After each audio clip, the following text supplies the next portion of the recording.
What's going on, everybody? It's the fucking Knucklehead Comics. It's Tuesday. You already fucking know. We got Cabs in the building.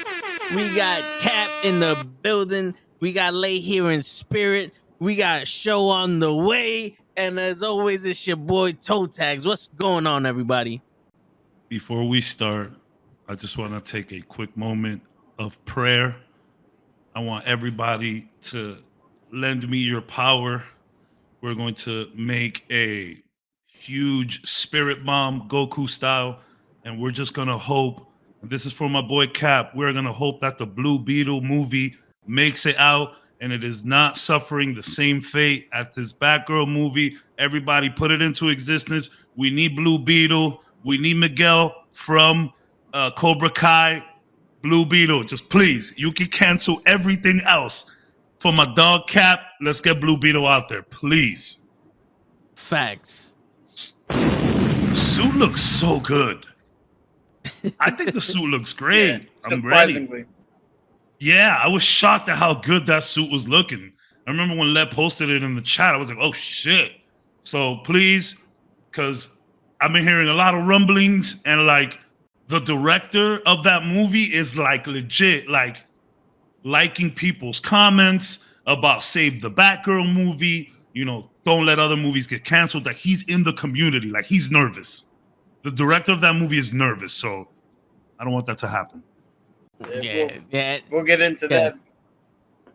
We will. We will. Yeah. The topic of tonight is DC or Warner Brothers Discovery is fucking shit up. Spicy stuff happening. I believe that if you translate Warner Bros. Discovery from another language, you get Ezra Miller. You get Ezra Miller because they're fucking shit up. Those motherfuckers. Let's get ready to rumble. Tactical nuke. Tactical nuke. Word. Tactical Word. nuke. These motherfuckers. But yeah, man, they fucking shit up. But we're gonna definitely talk about that. But out of the way first. Yeah. I was gonna say, as always, we got ourselves a question, and Cabs got the question for us tonight. What's going on? This is a very simple question. Obviously, it's gonna take a little thinking, but super easy. Just your favorite quote of all time. I'll go first while you guys think. Now, I'm not necessarily sure that this was the first person to ever say this because it's from a movie. Right. But it's just a quote that really stuck to me. This is from the movie Snatch.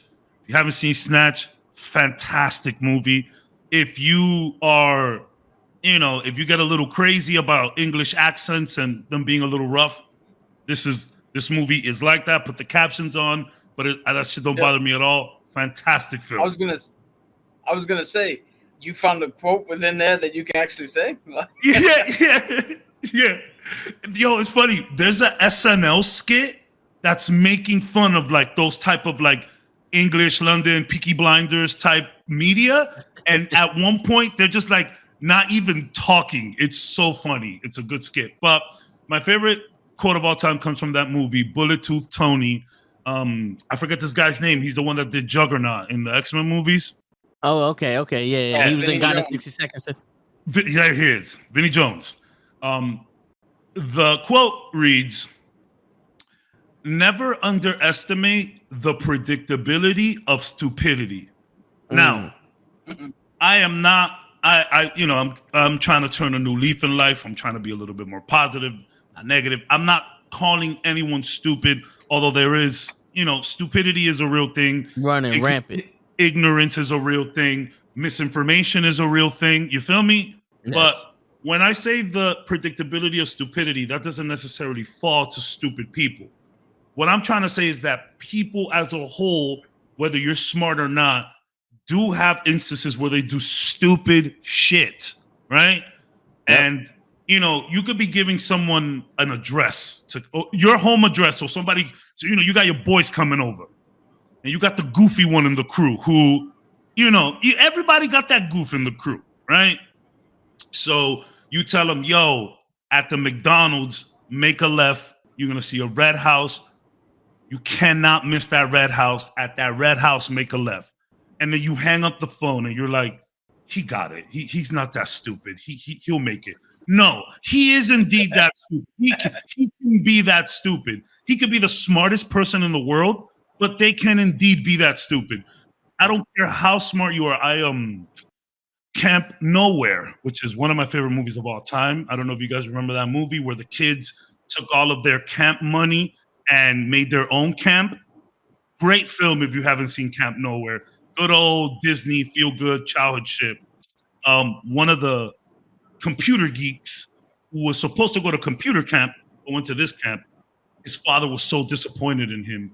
He said, "Oh, you're so smart. You know, how would you do this?" And he goes, "Just because I'm smart doesn't mean I can't act stupid."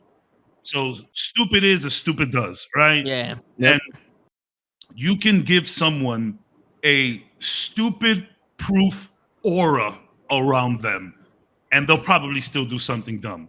Again, that's not a slight on people. It's not a slight me calling you ignorant or stupid. It just doesn't matter how smart you are. The predictability of human beings doing something stupid is extremely high at all times. You know what's funny? My uncle used to say, "God must love stupid people. Ignorance is bliss." Why else would he make so many of them?" Yeah. That's exactly what my uncle would say. That's such a good quote. Like, I'm not dissing people. It's just I've seen some smart individuals do some really dumb stuff. Yeah. Like Reed Richards. Yeah, that's a joke. That's a joke. This is a joke. Nah, I hear you. It's a DC podcast. He can kill you with one whisper from his mouth. It's a joke. I get it. He was trying to be a nice guy. I get it. But yeah, that's my favorite quote of all time. I do like a Winston Churchill quote as well that says, "When you're going through hell, just keep walking." Okay. It's like, don't stay in hell. It's gonna end. It's gonna end sooner or later, man. Just keep it pushing, keep it moving. That's like I would say my second favorite quote of all time. But yeah, never underestimate the predictability of stupidity, people. Nice. Always foolproof shit for people because they'll mess it up. Oh yeah, and even that isn't a guarantee. What is the quote? Never underestimate the predictability of stupidity. Yep. You got a quote there, Toe or Cap? I have two. I have a quote ready. Okay. Toe might know. He might know what it is because I don't have taste in philosophical quotes, so I just picked my favorite movie quote. Hey, I did the same thing.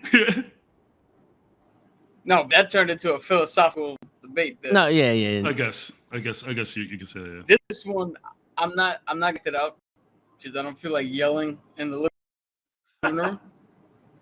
But I'm gonna just say it, and you're gonna know, so you're not in the cabs. Let me see if you could say what movie this is from. Okay. Ready? You still refuse to accept my godhood. Keep your own God. In fact, now might be a good time to pray to him.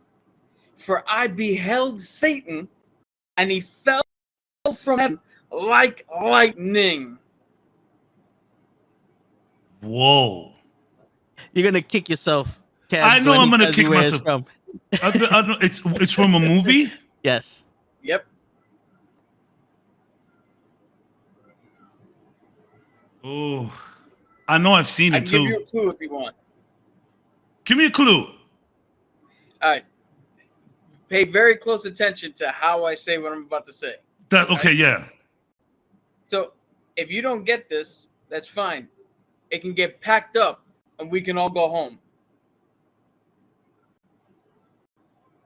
I'm gonna kick myself. What's the movie? I'm a fraud. Street Fighter. With Van Damme. Tyson. Wait. What was the guile quote that you just said? When he was giving the speech. Which right after he says, "Now who wants to go home and who wants to come with me?" Yeah. Man, I knew that I saw the movie. And I've watched that movie 15 times. If you would have said the Tuesday quote, though, it would have been 2 on the nose. Yeah. Oh, yeah. No, but that is my favorite quote. So much so that when I ran our first complete one shot, when I DM'd it, I had Toe, my boy, and the other guy go into the room, and the bad guy fully acted that out. And then he turned on the electric generators in the room that they had to dodge. Yeah, yeah, he did a whole scene and everything. That's his go-to. Damn. If I lived in New York, I would be there for D&D. I promise you. I promise. Excuse me. I promise. Go ahead. So you got one? Yeah, I have 3. Oh, 2 short shit. ones and 1 long one. All right, Please. So the first quote is from my pops, and every time we go through some shit, he always goes, "Sometimes it bees like that." Yeah. You know what I'm saying? So that's one that always stuck with me. Every time something happens, sometimes it bees that way. Hey. You know what I'm saying? It bees like that. Another one is from my uncle, and it's, "If they can't take a joke, fuck them." That's the quote. You know? And then I have one that every time I hear it, it pumps me up. It's from Les Brown. It's kind of lengthy, but you know, because I listen to motivational speeches, but it goes, Let's go. yeah, if you want to think bad enough, go out and fight for it. To work day and night for it. To give up your time, your peace, and sleep for it. If all you dream and scheme is about it, and life seems useless and worthless without it, you'll gladly sweat for it, and fret for it, and plan for it, and lose your terror of the opposition for it. If you simply go after the thing that you want with all your capacity, strength, and sagacity, faith, hope, and confidence, and stern tenacity, if neither cold, poverty, famine, nor gout, sickness, nor pain of body and brain can keep you away from the thing that you want, if dodged and grim, you besieged and beset it, with the help of God, you'll get it. Suck it, Green Lantern. Jeez. Yeah. Whoa, that's poetry, fam. Yeah, but the way he says it is powerful, and it's one of those shits. It's like, yeah. So can I ask you a question? Like, when you first heard that, you know, were you going through anything? You know, did it clear something up in your mind? Like, tell me where you were when you heard this quote. All right. So, like, a lot of the stuff I went through is because of my mom. So I was trying, So I was trying to find myself again. And the one thing that everybody said, I was hard-headed, and I'm one of those people that I'll sit there for 3 hours to make sure I get something. Like, I'm willing to die to find a specific peanut butter. If I set my mind out for it, we going to get it. You know what I'm saying? Before you continue, you guys crunchy or smooth? I know I've asked this before. I don't like peanut butter, but I was getting it for someone for her birthday. Okay. Because I knew she liked it. I was like, oh, fuck it. I never seen this shit before, so let me see if I can find it. Yeah, I actually remember going with him to fucking 5 stores for this. It was a specific peanut butter. What is it? Some like Green Wise freaking organic shit? No, it was like some strawberry cinnamon. It was like some strawberry cinnamon, some shit. Like, it was some shit I've never heard of before. Okay. So none of you guys like peanut butter? I'm not a big fan of it. No. So you guys don't do peanut butter and jelly? Nah, I do mayonnaise sandwich. Hey, we're not talking about that right now. I'm down for a mayonnaise sandwich. Maybe put a little cheese on there. Yeah. Cool. Like, I prefer my grilled cheese with mayo in there than butter, but you can't really heat up mayo. It's not the best thing to do. Anyways, where were you with this quote? All right, so like I said, I was feeling lost and kind of alone, and I was in the middle of trying to I was in the middle of continuing to do the t-shirt thing with Crows. Mm-hmm. And my uncle was a big help with that. Mm-hmm. And when he passed, I was like focused on like getting this printer and trying to start the business and stuff. But it was one of those points where I was kind of fighting myself, because it's like you want to do it for them, but they're not here, so it's like, you know, like they can't. It was one of those things. It's like, I want to do it for them, and I want to keep doing it because I'm hard-headed and I don't know how to stop. But a part of me is like, it's almost pointless. Yeah.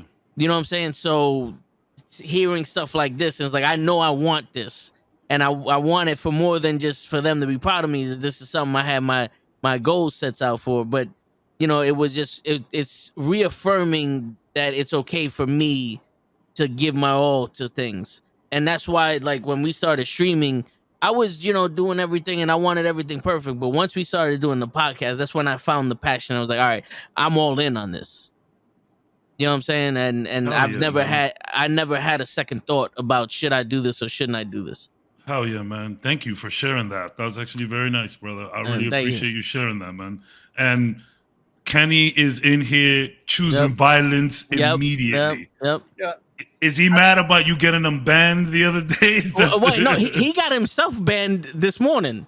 Okay. And- No, and- we and- see your message, No, Kenny. yo, We see it. Kenny, you misspelled Goldberg, okay? You misspelled Goldberg, and I'm not gonna call you out for it, but since you want to act like we don't see your message, we got it. I'm sorry, Cap. You was gonna say something? No, I was gonna say that I feel like I need to find a deep quote or something.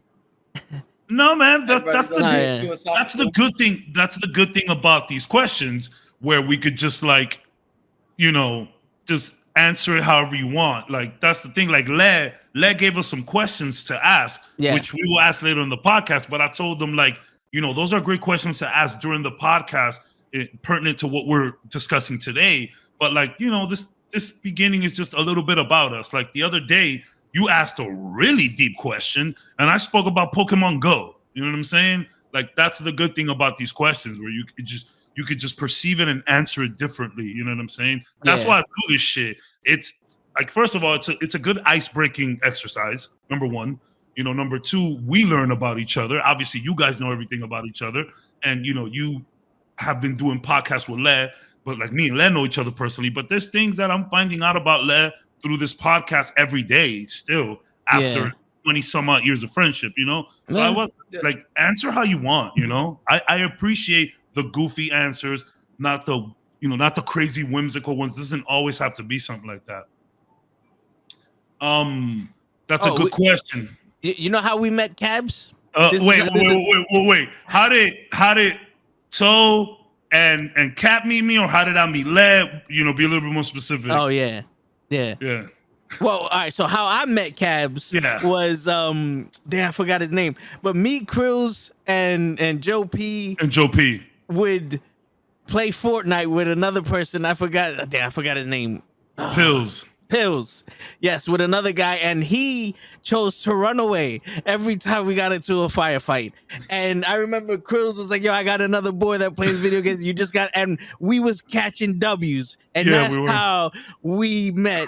I remember like the first or second time we played, we had like 4 or 5 W's. Yeah, we was getting dubs, bro. And I was fresh to Fortnite, but I didn't run off as much. So essentially, I was just a meat shield.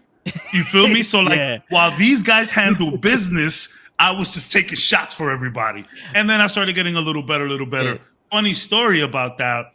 Throughout the Knucklehead verse, I was known as Deep Voice. Yeah. Because I just came out of nowhere one day. And when I first came in, there was a few.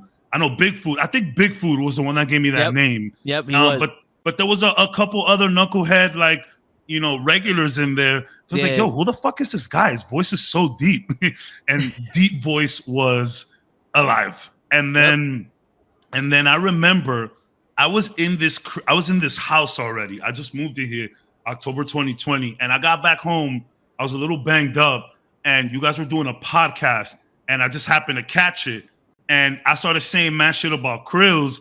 Like, just kind of co-signing everything Krills was saying about certain stories. So I think Toe was just hop on. And I'm like, I remember the story of the bums in the bank. Yeah, the bum. Oh my god. Yeah, the bank. It was the bank and the bum. Those are two different stories. Yes. But yeah, so I was on there for like an hour and a half. That's how I met. That's how I got to like know a little bit more about Joe P. So that was back in, I would say that's like December 2020, I think. Yeah. It was at Christmas time, I believe. And then, one day, like I remember we started following each other, and he was like, yo, anytime, we be bugging out on the cam, just come through. And then I remember I just told Le one day, like, yo, this was actually shortly after that so it had to be 21. This was last year. Like right before the podcast started was when I did that with y'all. Then I remember I told Les shortly after, I was like, yo, I see you guys got the wrestling podcast. See you guys got this. Like, yo, if y'all want to do like a Marvel comic book, DC shit, I'm with that. And literally let texts me like, yo, you good next Tuesday? I was like, what? So, yeah, fuck it. Yeah. I'm good. Jump right on that shit. I was using a cell phone. I was using my work laptop. I ended up getting a computer for this shit. Yeah. Yo, one quick story. Right before we started playing with you, Cavs, it was me and Pills versus 2 other people, and I'm firing, and all I hear in the background is Pills, fucking shoot someone. What the fuck are you doing? And Pills is like, I'm fighting him, and yo, Krills is like, I'm watching you. I'm fucking watching you. You ain't doing shit. Stop hiding. You're hiding behind a fucking wall. He be looting. Dude, it was hilarious, and I wound up winning the game for us, which was rare, because I wasn't that nice in Fortnite, but it was at the time I was good. Sure. Yo, and it was hilarious because we won, and I just hear Chris go, "You motherfucker! You should fucking help him. What are you hiding for?" It's funny because Pills, Krill's got mad love for Pills. Yeah. But they just can't play video games together. Like Krills is over that shit. Like, and Pills, like we be on the mic playing with Pills all day long. Like, and it has not changed. Like, Pills will leave us in a firefight to go loot. And it's like, yo, the loot ain't going nowhere. Like, even if you open the chest, whatever the game, this could be massively multiplayer online. This could be a battle royale. This could be team deathmatch multiplayer shit. It's like, yo, even if you open the suitcase and the things come out, it's still just there. Let's finish the fight, then we could go loot. No, he still doesn't. He sees like it's like when a dog sees another dog and it just goes straight for the ass. That's Pills with loot. He can't see a treasure. He needs to go and get that shit immediately. Like if Pills played D&D with us, like he's getting us killed every time, just for treasure, which could kind of make a fun dynamic when you have like a second character. You have like a greedy thief or whatnot. It's just he could be part of the party, but it's always loot first for him. But in video games, that shit don't work, Pills. It just doesn't. And even in a campaign, that would not work. But yeah, that's Pills. To answer the question on my end, Vin was like, or Toe was like, yo, we're doing a comic book thing. You want to do it? And I was like, no, I don't want to be on here. I was like, I hate watching other people's opinions. I don't think anybody's going to give a shit what I got to say. So I didn't do the first one. Saw your guys' first one. And then Vin was like, yo, do you want to do it? And I'm like, for what? I'm going to say the same shit they said. No. I was like, we're pretty much in line. And then he browbeated me to get on, and I've been here. That's it. And now everybody values your opinion. That's right. Mostly us. Yeah. Good times. Son, it is officially, next week will officially be a year. 52 episodes in. God damn. Crazy. Toe has been here for each one of those episodes, bro. I've missed a lot of time. Les missed time. Cap, you missed like an episode or two. No, I missed some time because of doing double. Yeah. But that was rare. Rare. Every single interview you guys have ever done on this podcast. Oh, the interviews, yeah. The interviews, yeah. The interviews. Every single one of them. Which I might be. I'm trying to get another interview, but I haven't got a response yet. It's still fresh. Let's see. But like your quote says, keep at it. Yeah, that's it. Keep at it. But yeah, so hopefully you'll be there for that one. Who knows? Word. But yeah, man, that is fucking 52 episodes next week. 52. Yo, Krills hit me up earlier and he was like, yo, so tier list or what? So I think the last episode of every month we could do a tier list. That's what I'm thinking. The last Tuesday of every month. Yeah, I need to get ready for work. But let me say that if it wasn't for Toe, I would have quit podcasting altogether. That is quite the compliment. Word. Quite the compliment. Don't blame me for that shit, Kenny. like his quote says, man, just keep it pushing, keep it going. You know, Wait, it's funny because Toe, like doing this podcast and you know, I used to, if you followed me on Instagram back in the day, I used to post a lot of stupid videos and say a lot of goofy shit. There was one video that I posted up about like when Instagram started, when on Instagram when you could post that whole ask me a question thing. Yeah. I made the dumbest video to that, but like people blew up. Yo, Krills reposted, all the guys reposted. That shit blew up, right? I used to do a lot of videos like that, but I stopped. I'm like super busy. And I used to stream, which I also stopped, super busy. But now getting into the podcast, have Toe there. You know, I've been trying to get back into editing because this guy's a freaking whiz at that shit. You know, trying to get back into streaming, trying to do a whole bunch of shit. Like, Toe, you definitely like put that battery in a lot of our backs. That's for damn sure.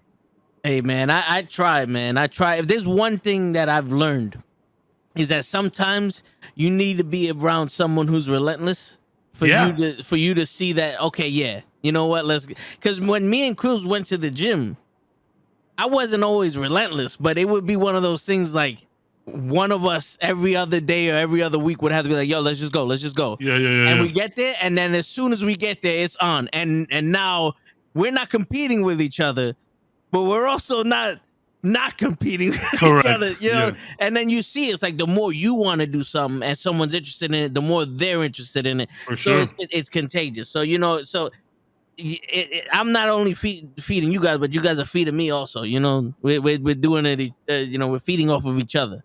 Facts. Like, you know what's funny too? Like, that's the thing about the gym. You just gotta go. Yeah. Like, just get there, which is the hard part. Yep. Like when I'm at the gym, I was using the gym upstairs. I have a gym on the top floor of my apartment. It wasn't open for a while because of COVID. Then it opened again, and I was like, bet. So I was going there, and I didn't know that it was open. Yo, my building is actually really good at sending emails and updates and putting shit in the lobby, but I don't read none of that shit. But I did see the email that the gym was open. So I started going back. Great. It's a little gym, a couple machines. It's no bigger than my apartment, really. So it's just a little, you know, it's in a building. They don't have to do that. They're just doing that for the love, right? Yeah. So then now everybody knows that the gym is open. So there's like lines in there. It's super packed. It's a small place. So I'm just like, whatever. But when I was going to the gym, I have a chair as soon as I come in, and I have my gym clothes there. Because if I sat down, if I had a drink, if I turned on the television, if I turn on the PS5, it's not happening. So like I wouldn't even turn on my lights, dude. I would come in, take off my work clothes, leave it right there on the floor. Like I didn't even want to go into my room. Put on my shorts, put on my sneakers, put on a shirt, grab a bottle of water, head upstairs. Because if I lasted 10 minutes in this house without going upstairs, it wasn't gonna happen. Oh yeah. I've always said it. If I walk in my house, I do not plan on leaving. Yeah. Facts. That's so we fact. gotta do it on before I walk in my house. I'm not going nowhere else. It's funny because you'll wake up, not go anywhere, and then go outside. And like if you're going out for the evening or something, or you're gonna go meet up with some friends. But at the minute I'm back in this bitch, it could be 1 p.m., it could be 1 a.m. The minute I'm back in this bitch, I'm not coming out. Yeah. That's a fact. So damn. So which I just had a similar thing like that. Go ahead. Okay. I was just gonna say I spent 4 years in the military doing workouts and gyms and running and all that shit.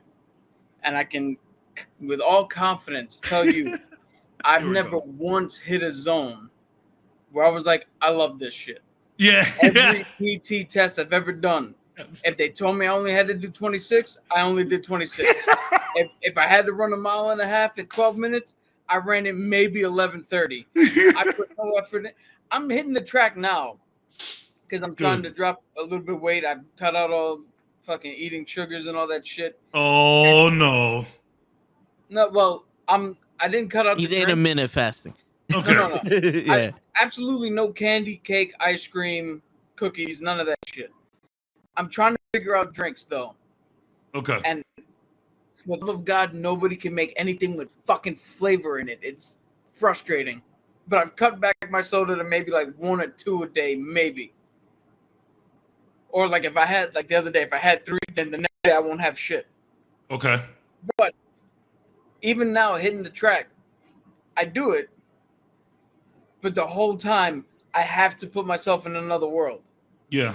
I cannot hit the track and think about doing the track. I have to come up with a story or some scenario because I don't get the whole workout shit. The whole you get the high off the pump The and you want the dopamine. Yeah, I don't get dopamine from that. Well, Look, who you jump up on screen. I don't get dopamine from petting his ass, petting the cat.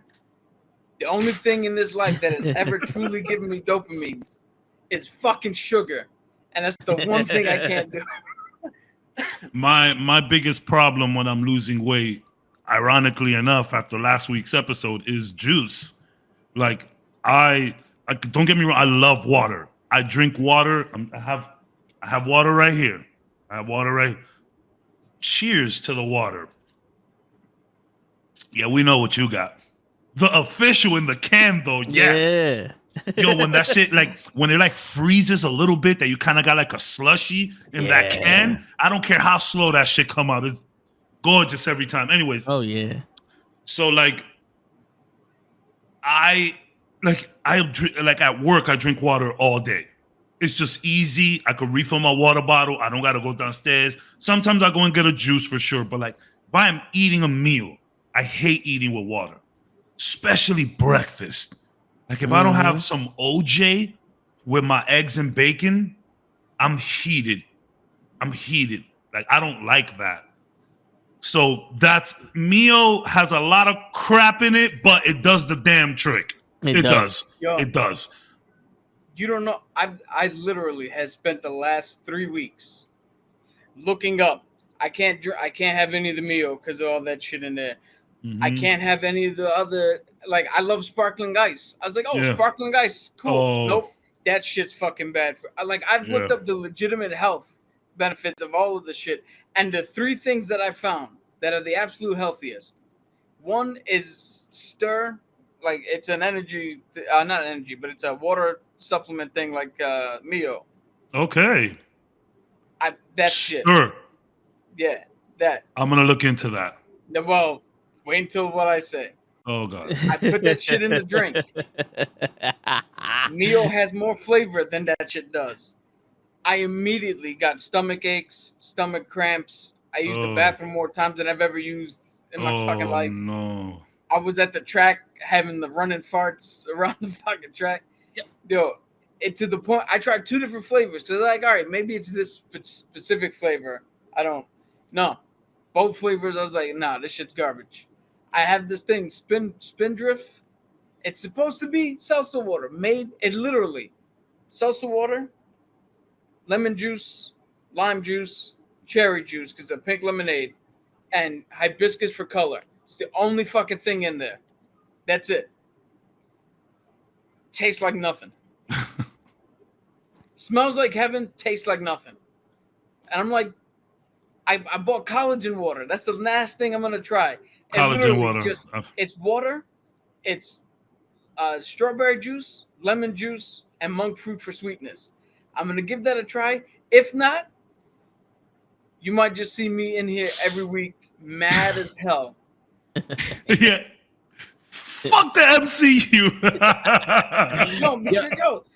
No, I don't know why. Like, if you open up the Spindrift and you smell it, you're like, yo, this shit smells like pink lemonade.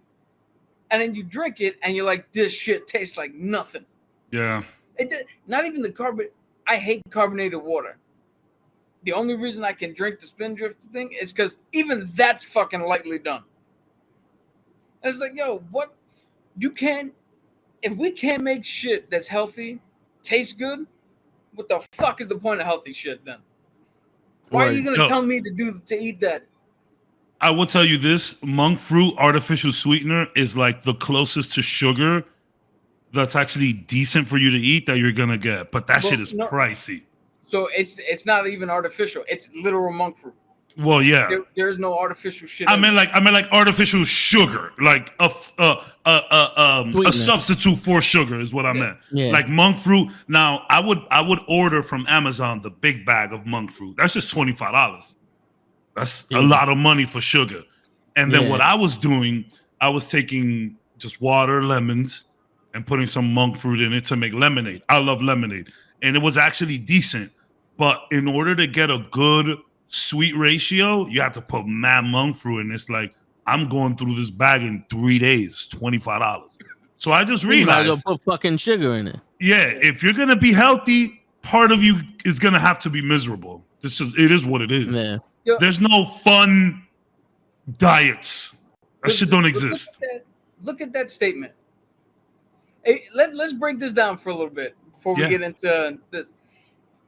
If you're gonna live a healthy lifestyle, you're gonna have to give up some fun, or transform something you're doing and make it fun for you. If you want to live a religious, like moral lifestyle, you're gonna have to give up some fun. Do you know what you don't have to give up fun in? If you do the opposite, and I'm not talking about like completely immoral shit. I'm just saying, if you don't go to religion, you don't go to church, if you're not worried about premarital sex and all that shit, you can have all the fun you want. And then what happens? You get disease, you get fat, you get some other shit, an early grave.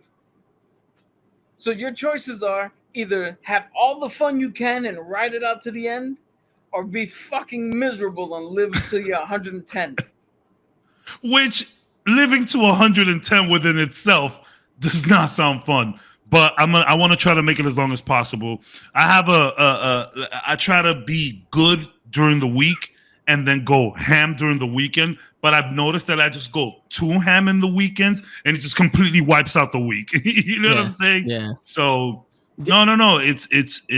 It's that age-old question. Yeah. That's why the quote. Speaking of quotes, that's why the quote "I'm here for a good time, not a long time" was created.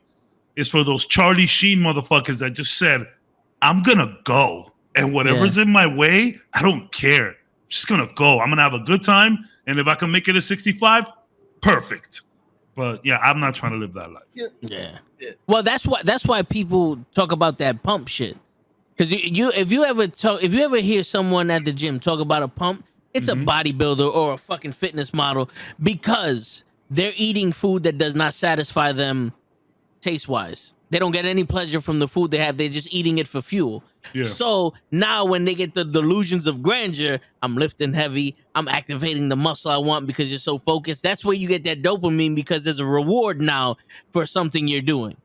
You know what I'm saying? They're replacing all that shit with the, with the pleasure of eating to the destruction of your body of working out. Facts. You know? Because you ask any normal person that goes to the gym, they will not tell you nothing about no pump. They won't tell you shit about nothing. They just be like, yo, I went to the gym. I've been going to the gym. I'm feeling pretty good. And if you turn around and say you feeling pretty good after you went to the gym, you went to the gym wrong. You went to the gym wrong. You're supposed to be hurting a little bit. Yeah. You know how many times me and Krills would walk out of the gym on some, yo, I can't move, bro. Yeah. I can't move. Especially after leg day, your fucking legs are shaking and shit. That's real. Like, yo, dude, we get a package. It'll be 20 pounds, and we just finished chest. And I'll be like, yo, Krills, help me out with this. And I can't lift it up because I can't squeeze the box to lift it up. And it's like, So if you feel good motherfuckers in the gym all day who have worked out so hard they need help with each other lifting 20 pounds. No, that's real. I remember one time. And I promise we'll get into Batgirl. Word. My boy, one of my friends, he had gone to the gym. He took a sabbatical and went to the gym first day and went heavy. You know that's number one mistake. You're gonna be sore. So we're at some party. I'm drinking whatever, and when you drinking, you at a party. You go behind people. Yo, what's up? So I went behind them and I said, "Oh, his like," and I. Yo, what's up? And he just he was ready to fight me. That shit hurt him so much. I was like, because he had told us like, yo, I'm a little sore. Everybody be careful. But I forgot. My man said, get the fuck up. He said, John, man. I'm like, my bad. Forgot. It's like when you get a tattoo or something. Yeah. So wait, can real quick? Yeah. We're gonna talk about Batgirl, but can we just take these next 18 minutes to talk about Prey? Yes. Oh, yes. hell yes. Oh, Can we do that? Real quick before we Yes. talk about Prey. Cabs, have you ever had one of those slushies from Dunkin' Donuts, like the blue raspberry ice colada shit? Absolutely. Have you ever tried the watermelon one? No, I have not. All right, so the watermelon tastes like shit. It tastes Okay. like, so that black cherry stir shit I just showed you tasted like that watermelon with a metal fucking aftertaste. I hate the metal aftertaste. Yeah. That's my least favorite thing in cuisine. And I'm sitting there and I'm going, It tastes like your mouth is bleeding. yeah, and I'm like, I wish I had one of them quarter waters now. You know what I'm saying? And I drank like, maybe I forced half of it down and said, fuck this, I got a can of soda. I said, yo, think about this logic.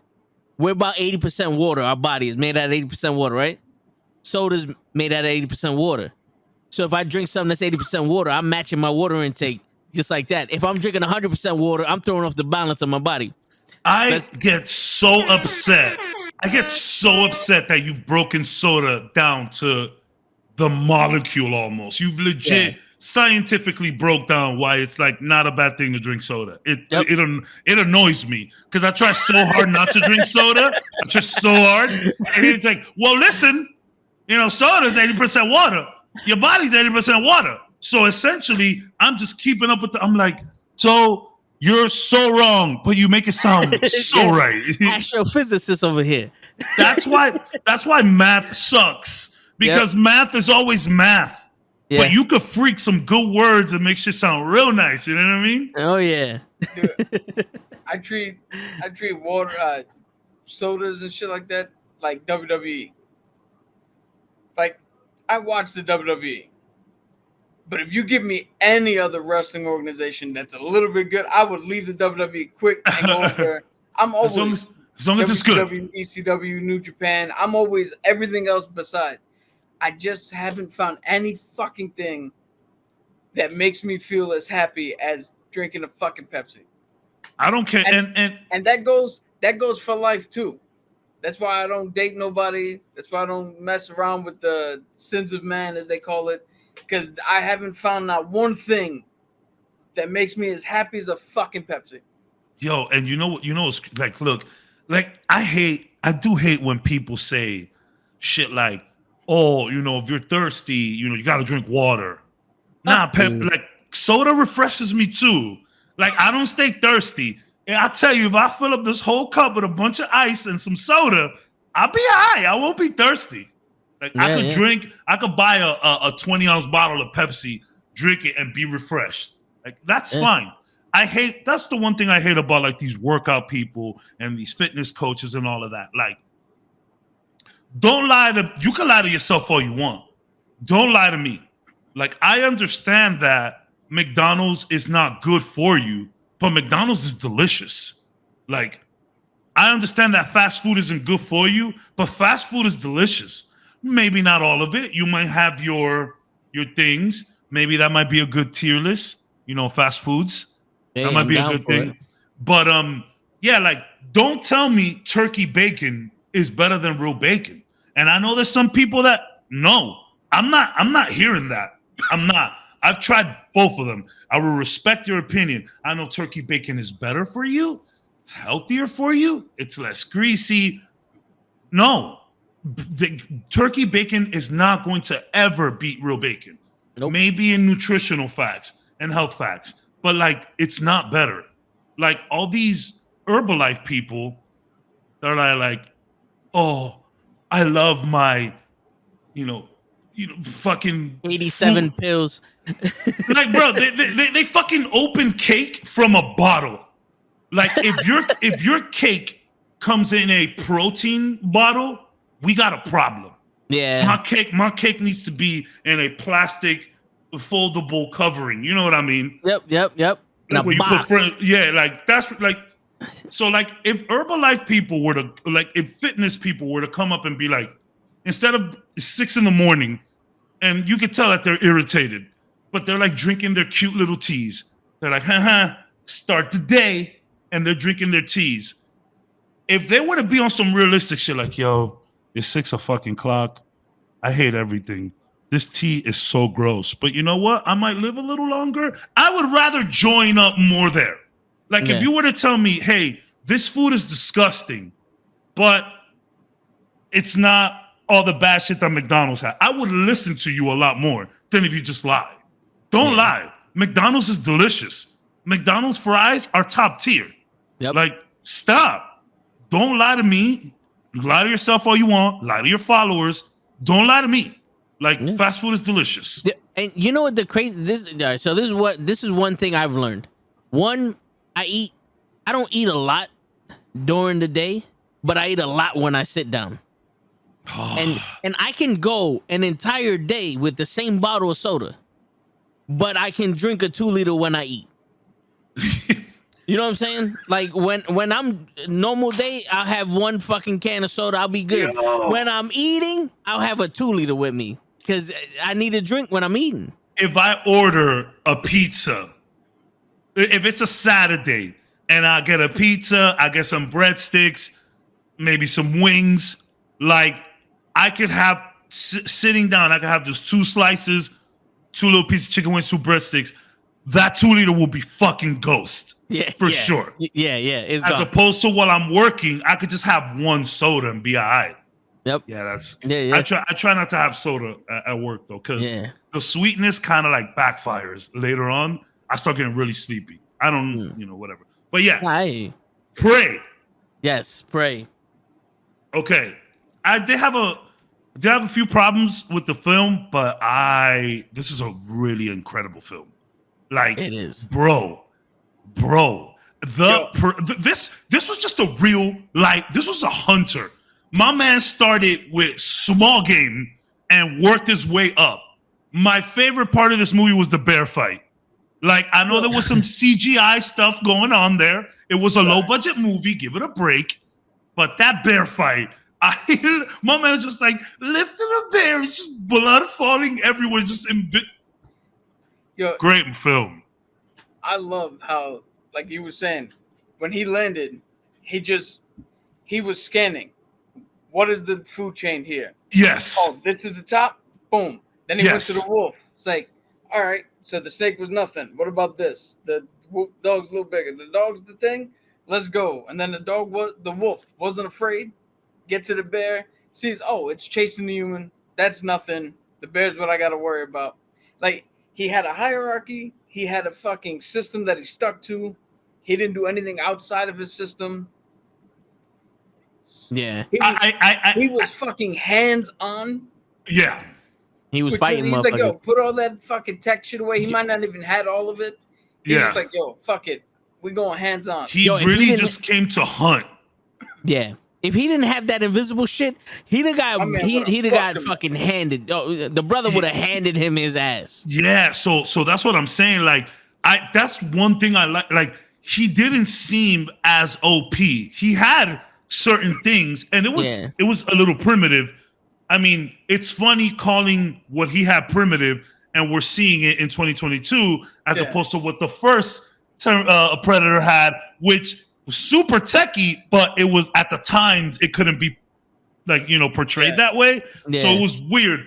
His mask, it was like out of ivory almost. I thought it was bone. It's like bone. Super cool. Dope. That shit looks sick.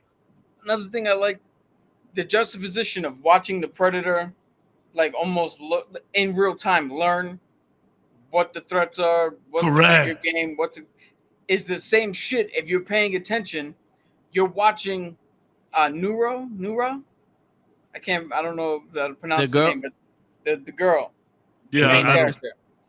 You're watching her in real time figure out, all right, this is what I need to do when I finally get to the end. Everything she does at the end, she's learned. When she fell in the pit, the quicksand trap. Yeah, and fell in it, she know. Yeah. The helmet, she saw the helmet and how it worked and how those things only go.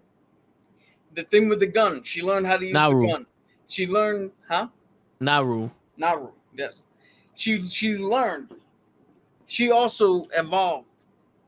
I want to hear what your problems are with the movie because I have one storytelling problem. It's some of the acting was a little off, my opinion. I think the brother sometimes came off as a little too Dickish. I don't know, not dickish. You know, he's being a big brother. It's fine. I don't know. Some of his I think it's because of trying to portray, and I'm not trying to be disrespectful here, but trying to portray, I think his portrayal of our Native American, I think he is. I'm not sure. I didn't look into none of this.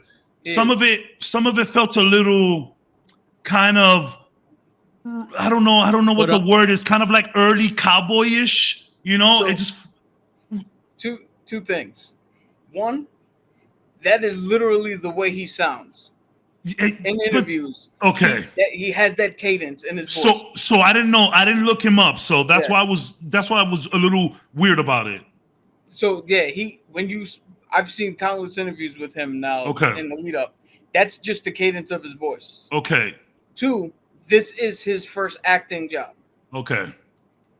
So he's only going to get better from here. Yeah, and go ahead. Three, they had to do every scene multiple times because not only did they do the scene in English, then they went and did the scene again in Comanche. Yeah. Which you can now go and watch. Which I'm going to watch the movie again in Comanche. That is actually pretty cool. But yeah, it's small issues. I still give this movie a solid 8.5. Very solid. It was low budge, but I mean that's kind of the point. It wasn't like a big theatrical release. One thing that did irk me was like the non-subtle predator prey little shots that they did. They did it like twice where it's like, oh, the rat eats the bug. The snake eats the rat. Then the predator kills the snake. I was like, okay, guys. But that's just nitpicking. Yeah. I thought the movie was great. Fun movie. I watched it on a whim. It was like 12 in the morning. And I was super up. Like I was just up. Yeah. So fuck it, let's watch this movie. Yeah. I was into it. I like the girl. I like one of the dopest things about this movie is its little details. The fact that she had to throw the axe multiple times before it latched on. I was like, yes, because superheroes throw it once and it's just like, got it. The fact that she was missing the deer when she was throwing it, which led her to say, he's like, damn, I gotta go get this shit now. You know what? Let me put a rope on this motherfucker so it could be easier. And that led to the ultimate progression later on. I thought the pace of the movie was just flawless. Yeah. It didn't stall at all. Even when you were like explaining stuff, it didn't stall. And like, it was just like, it was one setting. It was like dark most of the times, but I was still just so into it. Like, I want to see how this girl is going to take out this predator. It was cool. Very cool movie. What do you call it? I'm gonna be right back. Before I get into what my problem was, I heard a couple of people on the internet was like, "Oh, this is a woke movie and it's a Mary Sue," and I'm like, first off, she failed at almost everything she tried. Yeah, she ran away multiple times. Almost got killed by the lion. Yeah, like you see where she actually had to learn. And then you learn other shit. Like, okay, she is a good tracker. Yeah. She is good at medicine. She does know how to fight because her brother is the fucking man in this damn tribe. Yeah. Would he not he's the warrior of the village. Yeah. The only thing, like, I don't see where this whole thing where she's a Mary Sue shit comes in, because like one of the other reviews I saw, if you can believe, a 50-something-year-old man, Danny Glover, who was in 1984 was already too old to be a cop. Yeah. Now in 1990 is not too old to fucking fight a predator. If he can fight a predator, she can do exactly what she did. Because she didn't go toe-to-toe and like fucking hands-on jujitsu him. It was all traps. She did tantamount the same thing that Arnold did. Arnold didn't go fucking hand to hand. No, Yeah. He you used his can't. environment and set the motherfucker up. And the gunshot point blank definitely weakened that motherfucker. The fight that he had in the field against all of the Frenchmen definitely weakened him. Like, yo, this was a primitive predator. Let's get he that. was taking damage. From every The wolf even got wolf. him. So the wolf bit him immediately, and he screamed. He said, "Oh shit!" The bear almost beat his ass. Like this was the brother got the jump on him, and you could tell that with the brother, if you get the jump on this predator, you can go hand to hand with him. And he says the famous line, "If it bleeds, you can kill it." Nope. Yo, I did like the callbacks. I did like the callbacks. I was very happy about the callbacks. I like her subtle callback. She's like, come on, do it. Yeah. Come on, come kill me. Yeah, that was fun. They didn't go overboard, which was good. They didn't, which is great. I do like the bomb that he dropped. That was fun. I did like seeing him, even though some of the CG was cheap, but I'm an MCU guy, so I'm used to it. Hey, when he was jumping tree to tree like a ninja, I was like, yo, like I feel like this Predator was just a lot more combat focused. Like he was sloppy in his approach. I feel like this was almost like a test. It's like, all right, let's drop a Predator in this primitive world and see what happens. I feel like, bro, from the minute he went there, it was just to fight. It was just to see who is the man here. You know what I like the most is you can definitely make the leap from this Predator and go straight to the 1987 one and go, oh yeah, I see why that Predator did what he did his way. Oh why yeah, he didn't go hands combat and all that shit. Oh yeah, like yo, and I just feel like Krills. I was talking about this Krills. He was like, yo, I love how even in camouflage he's so defined. Like the shot when he's getting off the ship and he's just looking at the world and he's in camo, it was still just as menacing as seeing him whole. Like, dude, it was really cool movie. Really cool. This thing did what I love when movies do. There it had me looking in the background of every scene to see if I could see a silhouette. I was so nervous. Like, yo, where is he? I was so nervous. There's one thing that I've noticed in this movie that I enjoyed was, I know you can't mention this movie, but Alien versus Predator.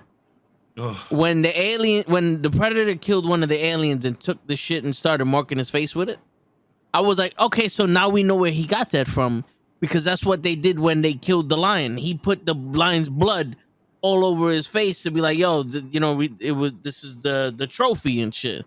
I was like, all right, so they probably learned it from these guys. Another thing that I liked was he didn't really learn how to be a predator. He just he went there to, who's the baddest motherfucker here? Yeah, I want him. Where the other predator was like, I'm learning tactics. He goes, like, I know these people are a fucking elite unit, so I'm gonna learn their tactics and use it against them. He was like, who's the baddest motherfucker here? Because when they set those traps, he didn't give a shit about the traps. He was like, yo, I'm here. Hello, everybody. Yeah, bro, this guy wanted smoke. Yes. That's why I feel like, and again, nowadays you put a female lead, which we will talk about in just a sec. Now that show is here, you put a female lead, you put a gay character anywhere, and it's woke. Like, bro, this is a tribe. Like, they literally, what they did every day was live in horrible conditions and survive. These guys would get together to kill humongous animals. They could take down bears. They can take down wolves. They can take down lions. And Buffalo. Buffalo. And yes, I understand that she was a younger female. Like, oh, how can she go toe to toe against a predator? Because this was kind of her destiny. Obviously I don't know Comanche and I can't say, but there's like a ritual that they go through to become this warrior. Yeah. And the brother even said, it's like, this is what you pick.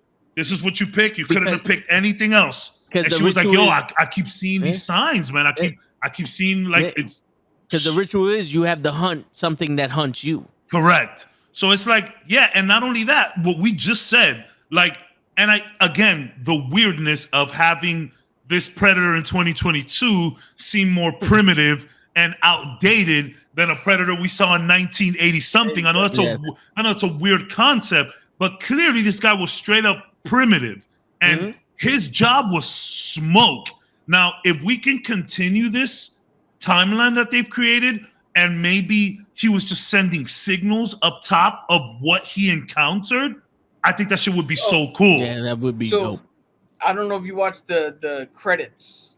There's no end credit scene, but okay, because I looked.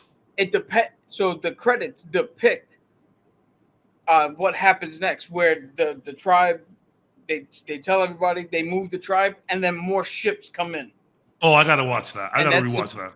Yeah, it's in the little like paintings that they have. More ships show up. At least 2 more. You know, and the crazy shit is like his technology was proven because he was using arrows, like laser guided arrows to shoot instead of for lasers. Yeah. But if you think about it, it's like, yo, back in those times, there weren't really much tactics.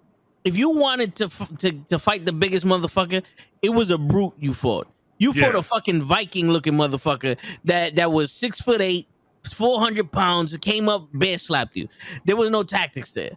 The Indians had to develop the tactics because of survival and shit. Like the French had the guns. You don't need tactics when you go bang bang, mother. It's like Bruce Lee. There's no point to learn martial arts when someone can pull a gun on you. Yeah. There's no martial art that prevents the bullet from going through you. It's funny when they popped off and then they had to like reload extremely fast. And then again, a 2022 movie looking more primitive. That was one of my favorite things about this flick, is how it's a new movie. Yeah, it was a little low budget, sure, but it was a new movie in 2022. But they're using more primitive tech than, because these motherfuckers had guns. Like they had fucking Muskets. Jesse Ventura had a minigun. Oh yeah, just mowing shit down. Well, these guys are reloading muskets and flintlock pistols. That shit was so funny to me. But the Predator also was a little bit primitive. What up, bro? By the way, what's up, Pro? What's up, Show? Thank you for coming. You caught us mid-prey. We were about to get into Batgirl soon. We were actually stalling time for you. Yes. Wink. Yeah. We're just going off. You know how we go off. But when the brother like is like toe to toe with this guy, and he takes the freaking the shit through him, like through his back, the spear. I said, "Oh, we got him." So we got him. My favorite part is when the brother's fighting him, shoots an arrow, runs around, up, give me that back, give me that arrow again, grabs the other arrow, shoots him again. I was like, "Yo, this motherfucker's the man." Broski was that dude, bro. Yeah. Acting kind of, but again, you know what it reminded me of? You guys ever seen Joe Dirt? Yeah. You see the just controversial, very offensive Indian, Native American friend that he has. He kind of reminded me of that. And I'm like, is this, but now you explain to me it's his first acting gig and this is how he really talks. I thought that we're just like I felt like someone went up to him and was like, "Hey, we know it's 2022, but can you just sound a little bit more?" No, that's just how he sounds. Okay, good. And I should have done my research because I usually do, but I didn't do research for Prey. Had I heard him and I'm like, "Oh, this is just how this dude talks," I would have felt a lot better about it. Do you guys? Before I get into my one negative thing, do you guys remember the 1987 Predator? I mean, we all do. It's a fucking that is my favorite movie of all time. One of them, at least. Well, ever since then, I never had time to bleed. Do you remember how? I don't know if you guys remember this, but it was a little bit weird. It's like, why is the Predator kind of obsessed with the Native American dude on this team? So there's talks about that. I did see some of that. This could be the reason where they're like, "Oh no, we know these people. You kill him first. Yeah, he's got to be the first one we get rid of." And then it's funny because Wait a minute. Billy, he's the one that he's the one that felt all of that. Yeah. Well, like I don't know, what was his name? Was it Billy? Was the Native American's name in I gotta look it up. I think it is Billy. I'm 100. It has to be Billy. Like, he felt all of that shit. And then one of my favorite scenes of all time, when he just turns around and fucking carves his freaking chest. Like, I'm ready for you. Let's go. Like, if we saw that showdown, the Predator would have probably looked at him like, yo, we got info on you. We know about you. We've been known about you. So that is really cool. Yeah, Billy. It's Billy, right? Yeah. Billy is correct. Yeah, no, that's my. I can't choose. Sometimes I love Predator the most. Sometimes I love Terminator 2 the most. It's just I go back and forth between the both of them. Yeah. Predator is one of my favorite. That's one of the first movies. You know how we always say your uncle or family member sit you down? My dad. Like, my here's dad. a movie. Predator is one of the first one. My uncle was like, nah, you got to watch this. And ever since I was a little kid, I was like, yo, a monster movie? And we fighting? Like, yeah, nah, we're good. My dad put me onto Predator, and then my dad, like, when we started doing a little better and making a little money, my dad bought a home entertainment system. At the time, that shit was like ahead of its time. It cost him totally like $6,000. Right now, you could probably get that set up for $16. But at the time, it was crazy. So one of the first movies he put in 720p, bro. Like, at the time, that was like lit on one of those weird CRT, CTR TVs, whatever, with the big back. 720. He had the sound system, and he was like, yo, come hear this. So he blasts the fucking thing, and he's just the part where they're all shooting, like where they see him moving, and they're just like, go, and it's just guns, and my dad's like, he's like, hear this shit. My dad used to go fucking nuts. So I used to watch Predator with him all the time. That's Nice. like, it's like, I break it down all the time. People don't understand this about Predator. Predator is the ultimate movie about respect, about sportsmanship, about huntsmanship. Because it's like, that Predator won't touch you if you are. This one was kind of like, yo, if you're not a threat, I won't touch you. The other one is like, if you're not armed, I won't touch you. That was, I guess it's kind of the same thing, but like, he says it to the girl. Arnold says, yo, don't take the gun. This is why he's not killing you, because you're not actively against him. But the whole respect about when he notices that there's something special about Arnold, and he's just looking at Arnold like, yo, you know what? I'm going to give you the fade, bro. I'm going to run the fade with you. I'm going to take everything off, and we going to run it. The ultimate sign of respect. I love that. Yeah.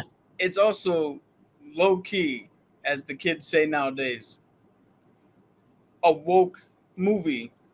Within its time. What is the main thing of the movie? They started out with the Dylan, you son of a bitch, showing the muscles, and we're the fucking men, and we got the big guns and the big with the muscles. Commandos and what did the Predator do? Humble Wipe them like they were nothing. Humble the shit out of them. And it wasn't until Arnold. It wasn't until Arnold was like, yo, put all the shit away. Fuck being manly man. Put the gun down. Throw on some mud. Let's get some old school traps and handle this shit for real. That's when he fucking handled the Predator.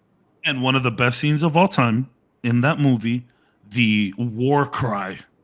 Oh, that war cry. And it's like another level of respect for that movie and Arnold as a whole, where it's like, if I'm in that situation, I don't care how trained I am. I don't care what you've asked me to do. If I find that mud is what's going to help me not be seen by this guy, I'm covering up in mud. I'm rocking 6 book bags full of mud, and I'm patching myself up, and I'm getting the fuck out of there. I'm getting out. My man Arnold finished the mission. Yeah. That is... I love Predator so much. Some days my favorite movie is Predator. Some days it's Terminator 2. It's just it is what it is. Real quick, the only negative I have yes is from a storytelling standpoint. And again, not a writer, don't know how hard it is to actually write something, but I'm getting a little tired of the overly obsessed character. So like the underdog. Yo, don't go out there. Like, she was so obsessed with this thing. Why couldn't we write it to where she's a tracker? She's the fucking medicine. Like, first off, that didn't seem to be enough for her. Yeah. Which is a little weird, because even if it was a male character, I'm like, my man, you want to go out there and prove you can kill bears, but you're the best tracker. You're the best fucking medicine person. You just saved You're Homeboy's already life. useful to the team. We Is need that a you. little weird? We They need saved you more. We Homeboy's need life. you. We need you more than these hunters. Clearly. Yeah. The fact that my problem is the fact that you have a person who's so fucking obsessed and nobody believes them, but they do absolutely nothing more than, hey, there's something out there. It's like, how about you do a little bit something more to get people on board with you that there might be something going on? Yeah, like Why is build. every fucking time? No, I gotta go fucking do. It's like You live in a fucking tribe. The whole purpose of your shit is that we go together to do this, so that nobody's alone, nobody's whatever. And I understand that. I understand that you have to do that. That whole there.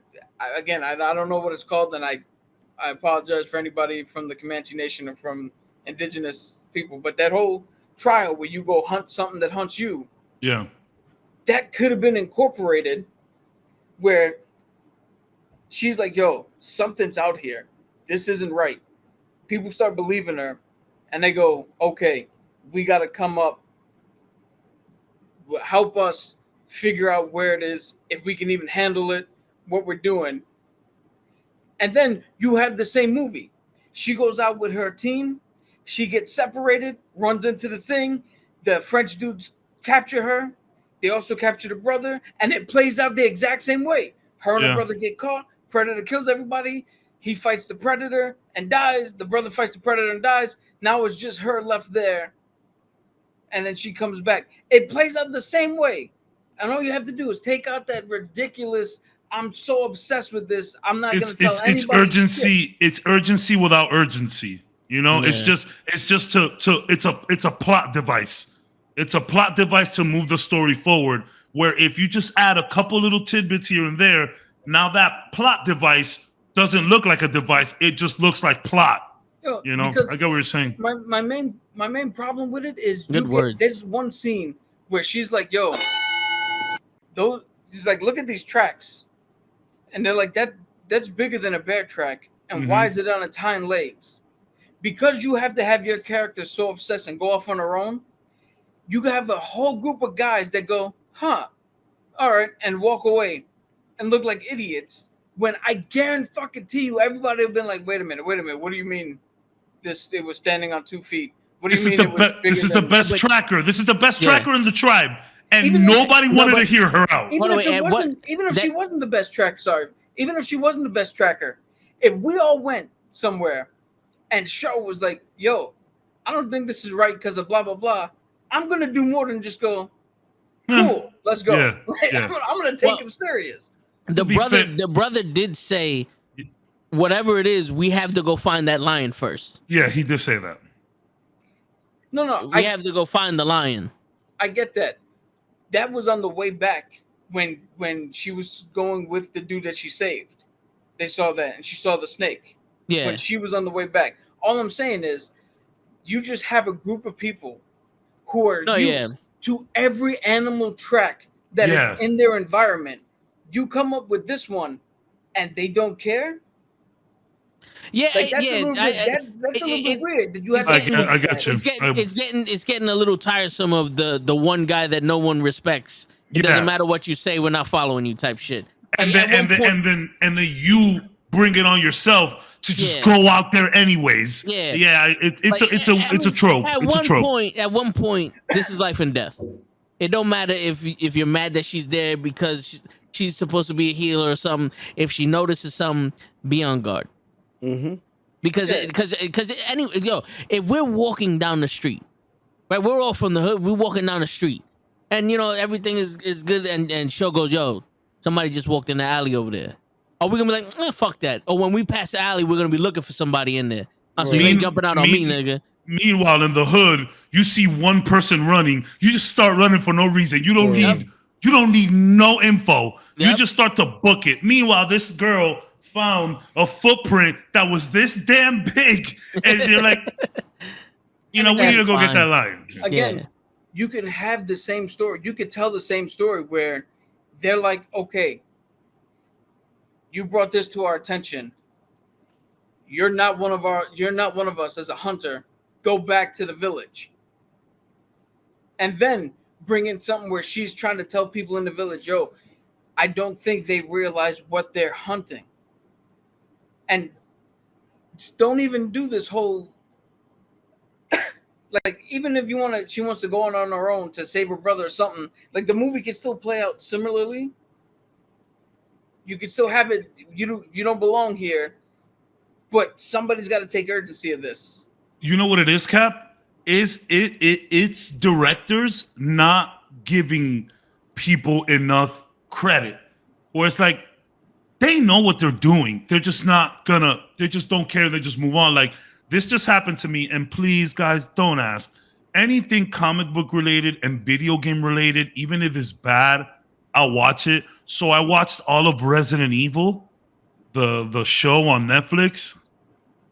Oh my God. Yo, Oh my hold on. God. Hit the claps, because he powered through it. You deserve. Like, so can I tell you, like, I powered through it because I wanted to see how bad it fell on its face. And I don't want to go in too much because we'll only have an hour and a half for Batgirl. But like, it's kind of like the triggering shit that Toe was talking about for you, where characters just do stupid shit like out of the realm, even in the reality of the show. It's like this one girl, just to go quick, she is like researching zombies. This is set after Resident Evil 5. After Resident Evil 5, they have learned to weaponize this virus. So she's trying to study regular zombies to see how, because the way she looks at it, we're never going to get rid of them. What we got to do is learn to live with them, which is a cool concept within itself. But the shit that she does, she's like, at one point, she's like 10 feet away from them. And like, these are 28-day later zombies. Like, these guys run. This isn't Walking Dead. Yeah, they run, right? Oh, so like, that. she's like 10 feet away from them, and she's like doing these experiments. And you can tell she's been out here in the field doing these experiments for like 6 months. You can tell. But they're super close to her. And it's a mob of like 50. And I'm like, they're right there, bro. You're not going to be a little careful? And then she stands up and she nicks her arm and she cuts herself. Now the zombies chase her. And she does this crazy chase scene. She has to blow everything up. And because she made such a big sound with the explosion, this like underground humongous worm comes out. The worm looks cool within itself. But, bro, it's like you're doing stupid things that won't even make sense in this world. They're on some like ship. Like their crew is on a ship where they stay safe from the zombies, right? You're on a ship. It makes sense. So they find this, it's like a breakthrough that they make, that she finds a zombie that can control other zombies with her screaming, which is super interesting. And like the way that they like, it's not like she screams and the zombies like work for her. Like she's like a queen. So she's like, so she rips this girl's head off and brings it back home with her to the ship. So they figure out what is it that makes this work. Because these zombies, they're not supposed to understand each other. So they figure it out. In order to figure it out, they need to bring a zombie to run tests. So they do the whole rogue scientist thing, the whole building Ultron type of situation where they just do it themselves. But bro, this girl brings a zombie onto the ship alive and ties it up in like it doesn't even handcuff this shit. And it's like, and it just goes horribly wrong and a character dies to make us all feel sad. And it's like, bro, even for a rogue scientist or someone who doesn't follow direction, even that is a little too crazy. So there was a lot of those cringy, triggering mistakes that they just make on purpose to progress the story. And one last thing about that show, I know that I always say that I'm okay with racial swapping, but this show pushed it to the limit. And, and it's like Cap says, you got to bring a little nuance to this. They made Albert Wesker black, which is okay, which is fine with me. But the guy that they chose, like you chose the wrong brother for this. Wow, you chose the wrong guy because he does a lot of video game voices. But I went off. But like, yeah, stupid plot devices to move the story forward. I'm really getting sick of that. We see it in the MCU all the time. Yeah. We see it in everything. I'm really getting sick of that. Challenge my thought process. You might be surprised. So, real quick, this is what I'm talking about, like good storytelling. The D&D game that I watch live on Thursdays, right? It's called Critical Role. Critical Role. They have a character, an NPC. His name is Ira. He's the Nightmare King. This dude is running experiments. He is, by all accounts, a fucking evil guy. But one of the character's mother and father have to work with him in order to accomplish something that they're doing, which is good. Uneasy alliance. I love it. So now, when the party meets up eventually, because they already fought Ira once. They fought the Nightmare King, and the Nightmare King recognized the daughter and was like, "Oh, gotta go," which shows that he has some semblance of an honor system, at least. But when they show up, the juxtaposition of we have to work with a man to accomplish a goal who's fucking horrible, that now makes the audience question their values, question what they would do. Everything. So, like in the would beginning, would I work with this guy? Would I do that in that situation? The beginning of the last episode started with an assassin who was there to kill the parents of one of the characters, and I'm like, "Yo, just murk this bitch and we'll be done." Like, why are we even talking? But half the team was like, "Wait a minute, we don't know your mom. She's been with us. The assassin's been with us the whole time. She's helped us. She's been cool." So one half of the party was like, "Yo, we're gonna fuck this assassin up." The other half was like, "How about nobody fights?" And it made me question why am I so eager? Like, if I was playing, I'd have been like, "No, I attack and would fight them." And it made me question why would I be so eager to do this action? That is the storytelling we need. Yes. When you can sit there and make your audience. Make me think, yo. You'd be surprised. We could figure out some stuff.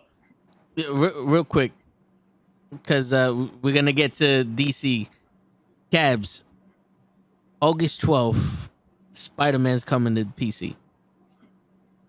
They're remastering Spider-Man. The original one, the first one. Yeah. The PS4 one. I believe so. Yeah, that's a fantastic game. I am still in the camp of the original Spider-Man 2 with Tobey Maguire's voice in it. I still think that's the best Spider-Man of all time. But this new one is so good. Though that game just starts, dude. I wanted to buy a PlayStation to get this game, and now it's on PC. I'm about to download. It made me want to upgrade my PC, get a new processor, a new graphics card. You might still get that PS5 because the same people who made that Spider-Man game, you know what they're doing next, right? Wolverine. Ooh. Yo, I don't that Wolverine game for says. Xbox 360 was not bad. Wolverine Origins, that game is incredible. Yes. I don't know why they couldn't just make that a movie. Yeah, that's exactly what everybody was like. Why didn't we just see this? Yeah. But yo, let me know. The good thing about that Spider-Man, when they were creating this game, they were like, when they were like talking about it, they're like, yo, no origin here. Spider-Man is 23 years old. He's been in the thick of things for a long time. This is peak Spider-Man. And I love that they just went with that. And like the game, I'm telling you, Toe, you start it and he's just like swinging into action. Like the game starts with you in the air. Like you immediately need to start swinging. If you don't, he just falls to the floor and like lands on the ground. But the game just starts. It's so good. How's the New York skyline looking in the game? Oh, New York looks beautiful in this game when the sun is setting and you get that like yellowish orange, like amber tone over the city. Dude, yo, it's so in detail. Like in Central Park, you see people like doing Tai Chi and shit. It's so good. Enjoy. And you're going to get it fully souped up. Like, enjoy. Oh, yeah. Oh my God. Such a good game. Yeah. If you want to stream that, I will be here with you streaming it. Like I will watch it while you play it on stream. I promise I will do that. I promise I will do that. All right, cool. I love seeing people experience new games for the first time. Just blind going. I love that shit. Yeah. Oh. Yeah, I feel like at this point we need to pull an AEW and have Mark Henry. It's time for the main event. Yeah. It's been a while. No, we're here. Let's get ready to rumble. Mark, Batgirl. Let's talk about. I got notes. Yeah. Yes. So, Before we start, I'm sorry, and I'll let you go real quick. I gotta be honest about something, fellas. For this episode, I'm gonna be playing Devil's Advocate a lot more than I would normally do. Well, not that I'm gonna be playing Devil's Advocate. Like I'm gonna have my real person hat on, but I'm also gonna have my CEO hat for a couple things. Okay? All right. That's what I'm saying. Go ahead, Cap. no, I was just gonna say a little bit of background. Yeah. Warner Tell us Brothers- about this messy ass situation. Yeah. Please. So Warner Brothers and Discovery merged, and for some reason, instead of Warner Brothers being like the bigger name, Discovery actually came in and took over. So we have a new person in charge of Warner Brothers. David The whole thing, actually. Savlov. David David Savlov. Savlov. Yeah, son of a And bitch. he used to be 100% Discovery. He's come in, and essentially what the edict was from the last management group, or the last person in charge, he has tried to wipe that out. To the fact where he canceled Batgirl. He canceled the Scooby-Doo animation that was going to HBO Max streaming. Scoob Holiday. Oh. Yeah. He canceled other shit that was specifically designed to add content to HBO Max. HBO Max. He has stated that he doesn't care much about streaming.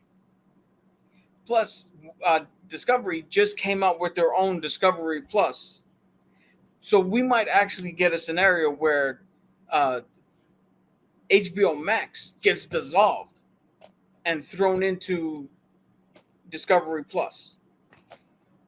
Yo, hold on, wait. So who's this guy's name again? Mark Zuckerberg, you said? No. David Zavlov. Bro, fuck you, Mama Webble. Yeah, so David Savlov walks into HBO and goes, Hello, motherfucker.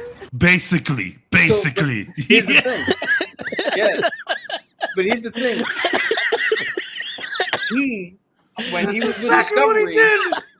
he was with Discovery to put a little bit of the fucking human hat, like Cap said, he was immensely successful with Discovery, to the fact where Discovery can come in now and be the dominant one in a merger with Warner Brothers.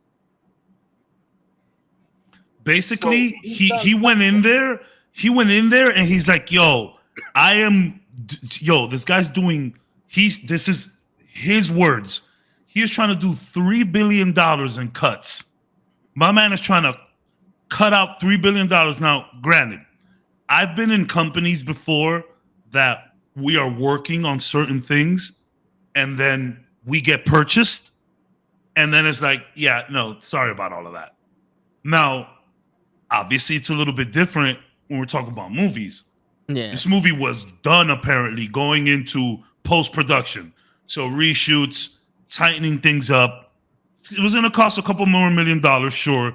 And then, so like the way that he said it, the way that they've been saying it, this movie isn't big enough to be a feature film, which is what David wants to do. He wants huge theatrical releases. So it wasn't big enough for that, but apparently it was too big for a TV show. So they landed on an HBO Max movie. And like, apparently when he came in, he's like, I don't want to do none of that. And cans it. Like, the movie is done. It's in post-production. So like, what they're saying, this is what, and yo, something about this show I don't know what it is about this podcast, but it's made me really look into the contractual stuff of a lot of shit. I'm finding this shit real interesting. Like I am like a fucking paralegal out there, just trying to bring evidence for the main lawyer here, which is a Cap. You know what I'm saying? Like we just bounce off of each other. But like, I'm really into it. So like, all right, what they're saying is that they can take a less of a loss by writing this movie off in taxes instead of actually releasing it. Now, that's what you gotta say to people. Now, I know we've mentioned it in the chats. There could be some sexism shit going on here. There could be some racial stuff going on here, but I don't want to get into that. I want to talk about, is there a situation where they saw this movie and was like, yo, you're going to hurt us. This movie's just going to hurt us a lot more. Super comic book movies as a whole, even the MCU right now, it's like, it's shaky grounds, I would say, currently at this point. MCU still makes a buttload of money. But and then you have things that, like The Boys, that is just universally loved. But then DC has been going through tons of problems already. So it's like, is it a situation where they looked at this film and was like, bruh, let's just take an L on this. If we release this, it might hurt our brand more. You know what I think it is? I think maybe he went in there and said, what's causing us the most debt? Like, what's causing us the most, like, where's the money at? Where's the money at? And he's looking, he's like, it's HBO Max and it's DC. Because fucking Justice League sucked, Batman versus Superman sucked, Aquaman was decent, and Wonder Woman was good, but 1987 was bad. Like, they're looking at all this shit and they're like, yo, this ain't hitting like it's supposed to, especially if you're gonna go against Marvel. So he's like, yo, cut all this shit out. And that's his mission statement. Like he has come out and said it clear as day. We trying to do something like the MCU's doing. Which is mind-boggling in two ways. And I'll let you get to your point. No, go ahead. One, you mean to tell me nobody was putting any thought to DC movies beforehand? There was no fucking division. There was nobody sitting there like, hey, maybe we should try to do two. Now, after all this shit, we got a fucking Joker movie with a new Joker and Joaquin Phoenix and a new fucking Harley Quinn. We got a Batman movie over here with a new Batman and Robert Pattinson. Where the fuck are you? Michael Keaton is in the Flashpoint and was supposed to be in this Batgirl, but Ben Affleck is also in this Flashpoint, and he's returning for Aquaman 2. What fucking plan are you gonna put together? You already have 15 different versions of one character. Yo, like you're already a lot more MCU than you realize. Yeah. but yo, if I was him, and let's say I don't know nothing about comics, I know how to run a business, and I know movies. And I went in there and I was like, yo, give me the skinny. What's going on with this HBO shit? Well, the biggest thing we got there is DC. All right, what's going on with DC? We got this, and this. That's too confusing. Fuck that. Get rid of it. It's causing us money. Get rid of it. Because not for nothing, when you sit there and you actually see the shit they do with Justice League, and then Batman vs Superman, and then there's another Batman that does some other shit, and then there's a Suicide Squad that does some other shit, and then this one doesn't relate to that one, and this one and this one. It's like, yo, what the fuck is going on here? So this is why you're a genius. And if you know anything about DC, you sit there and you go, hold on, wait. This is just my personal bias, and I'm always going to mention this when we talk about DC. You sit there and go, no one does give a shit about these movies because one, the Flash don't fucking run like this. I'm throwing that out there. But two, but also it's like, every time. It's a weird run, guys. Also, it's like, who is giving these people this creative fucking freedom to have a guy who's in a legitimate green suit with a green top hat coming out looking like a fucking bootlegged Leatherface? He's looking like a dominatrix. Sorry for the language, but this is me, my corporate hat on.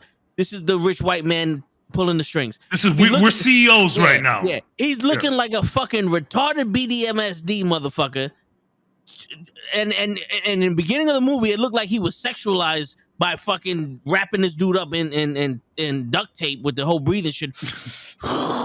I thought this motherfucker was turned on by this shit in the beginning. Stupid, you know what I'm son. saying? Like, that's just me. And you sit there and go, yo, what the fuck is this? This is not DC. And So- if you listen to anyone, a lot of people go, what the fuck is this? So You know what's funny, Show? Hold on, Let real me quick to just, clarify. right before you go, this is just a quick point. You're a genius because a lot of the test screening, a lot of people came out confused at Michael Keaton's character. They're like, what's happening? Because it's like, who was watching these screenings though? Because everyone here would understand. Yes. Go ahead, Cap. no, I was just gonna point out that he's talking about the Riddler Yeah. in the Batman movie. In the Batman movie. You gave no context. I mean, I I don't know know. what you were talking about, but But to show but- and everybody else, so- you gave no context clues. So I went overboard with my little rant. But what I was getting at was, you did that with the Riddler, but then every incarnation of the Joker, this motherfucker got face paint, a purple suit, greenish hair. You always make him look like the Joker. Even that little scene in the Batman where they cut it out.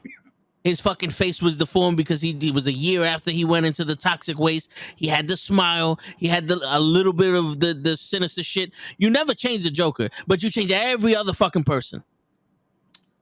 It's I don't like the changes that they made. Yeah, to it's Riddler. like, I yo, don't if I'm gonna sit here and my goal is to do something like what DC's doing or what Marvel's doing, if I'm making WCW to go against the WWE and Marvel, I'm gonna sit there and go, no.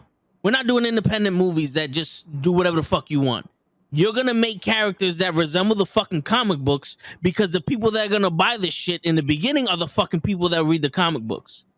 Do you understand what I'm saying? You Like, think if that's what happened with Batgirl? No, I think what happened with Batgirl was that's somebody else's project. Get rid of it. Yeah, Because in all honesty, that's old Yeah. management. I Yeah. think it's No- that's what no I'm. matter- I think yeah. it's just new management ego, where it's Yes. like, yeah, that looks great and all, but honestly, I feel like that shit just might fuck us up more in the long run for what we're trying to do. So let's just cut our losses now and write this shit off, make a little bit back instead of putting more money to finish the post production to advertise. I mean, you don't need to advertise that much as HBO Max, but. Yeah. I think that's what they did. That's just me putting my corporate hat on. Oh, I'm no, gonna put my human hat on in a little bit. Show you had a question. What do you gotta say? Yeah. No, Yeah. I had a perspective from the outside view because I don't know none of this. Mhm. But from hearing you guys, what I understood is this, and correct me if I'm wrong, You're wrong. as usual. But anyways, Okay. I'm gonna give it to you in baseball terms. The New York Yankees are the new managers of the Boston Red Sox. And the Boston Red Sox have a little project they want to put out. And the New York Yankees are like, fuck that. I don't want you to put that out. That's what I'm understanding. The guy from Discovery came in. So and it's kind of like this. Someone came in and said, we're gonna model everything behind the 1996 New York Yankees. And now the way you do your lineup, we're not doing that no more. This Yeah. guy that you want to trade for that has good on base percentage, we're not trading for him. We're going after this home run guy. These pitchers that you have that don't really do much, get them the fuck out of here. Like that guy this whole renovation of the stadium shit, not happening. That's what it is. It's like everything that you're doing, cut that shit off, and we're gonna start the new direction. We're gonna make you the Yankees and not have the Yankees buy you, but we're gonna make you the Yankees. Well, we're gonna leave Flash alone though, because Flash is our baby, and I want to get apparently- into a rant with that. Yeah, for real. all right, because that's what I was trying to point. Like the guy from Discovery, another channel, came and brought or is managing DC. And now you're gonna take my DC product and put it on my competition's channel, which is HBO Max. Fuck that. I don't want that. Put it on my channel. it's not I don't put competition it at because there is some deals between WB HBO. Like they had a lot of shit going in there, but yeah, the new dude is like it's like Cap said, they're working on their own streaming services. It's kind of like when Epic bought its own, when Epic came out and made its own store, like they're like, come get Fortnite stuff here. You can get some Fortnite stuff elsewhere, but like this is where it's at. So it's like I don't think he's 100% against HBO Max. It's just that they want some big theater push right now. It seems like he is against HBO Max. It seems like he does not care about the streaming wars at all. It's funny though, because he kind of was like, when he first came in, he acknowledged it, which is why I'm confused. At first he came in and kind of like acknowledged it, and it was like, okay, but then all of a sudden, no, let's just move into another direction. I think this is what happened. It's just promises you make to get the company, and then now that you have your clutches into it, I'm going back on everything. You know what the crazy shit is? This is the third incarnation of an HBO streaming service. Yeah, there was it's HBO Go, and then now HBO Max. That's the one, Go. Yeah, and you used to have to pay for HBO Go, and then now it came in with your cable provider. If you have your cable provider, you can get HBO Max and shit. I'm pretty sure he's probably looking at the revenue like, yo, you're not really doing much to this. People are buying this shit and canceling it. Or then there's no new buyers here because there's no real reason to get it. And you put Wonder Woman out on there and it maybe spark some shit, but no one's staying. Like people got the service, saw the Batman, and canceled. Yeah, and Godzilla, and or like they took their friends, the cable subscriber and went in there. It's not really a revenue stream. Where Disney Plus is just bringing in all the hits. All the Marvel hits. You'll bring it all. Everything that we can bring in here, we're going to bring. So to that point, where I say I don't think he cares much about the streaming, there's I don't know if it started already, but there's content that's going to be that was on there previously that will be removed and then added back at an extra price. Oof. Elvis, so they had a thing where 45 days after it hit the theater, 45 days after a movie's been out, it'll go on HBO Max. Elvis was supposed to do that. But they now rescinded that. And now Elvis is going to be on HBO Max at a much later time, but with the premium tag, where if you want to watch it, you now also have to pay an extra thing to watch it on HBO Max. Yeah, and fuck that. It's confusing, though. At first, he seemed like okay with it, and then all of a sudden, it's like, we want big movies. Well, I think... Like what I was trying to say before, I think what happened was he came in and saw like a movie like Mortal Kombat, where it's a big fan base. They did a real big movie. Because of COVID, they had to put it on HBO streaming. It came out and the world went, nah. If that would have went into the movie theaters, that would have bombed.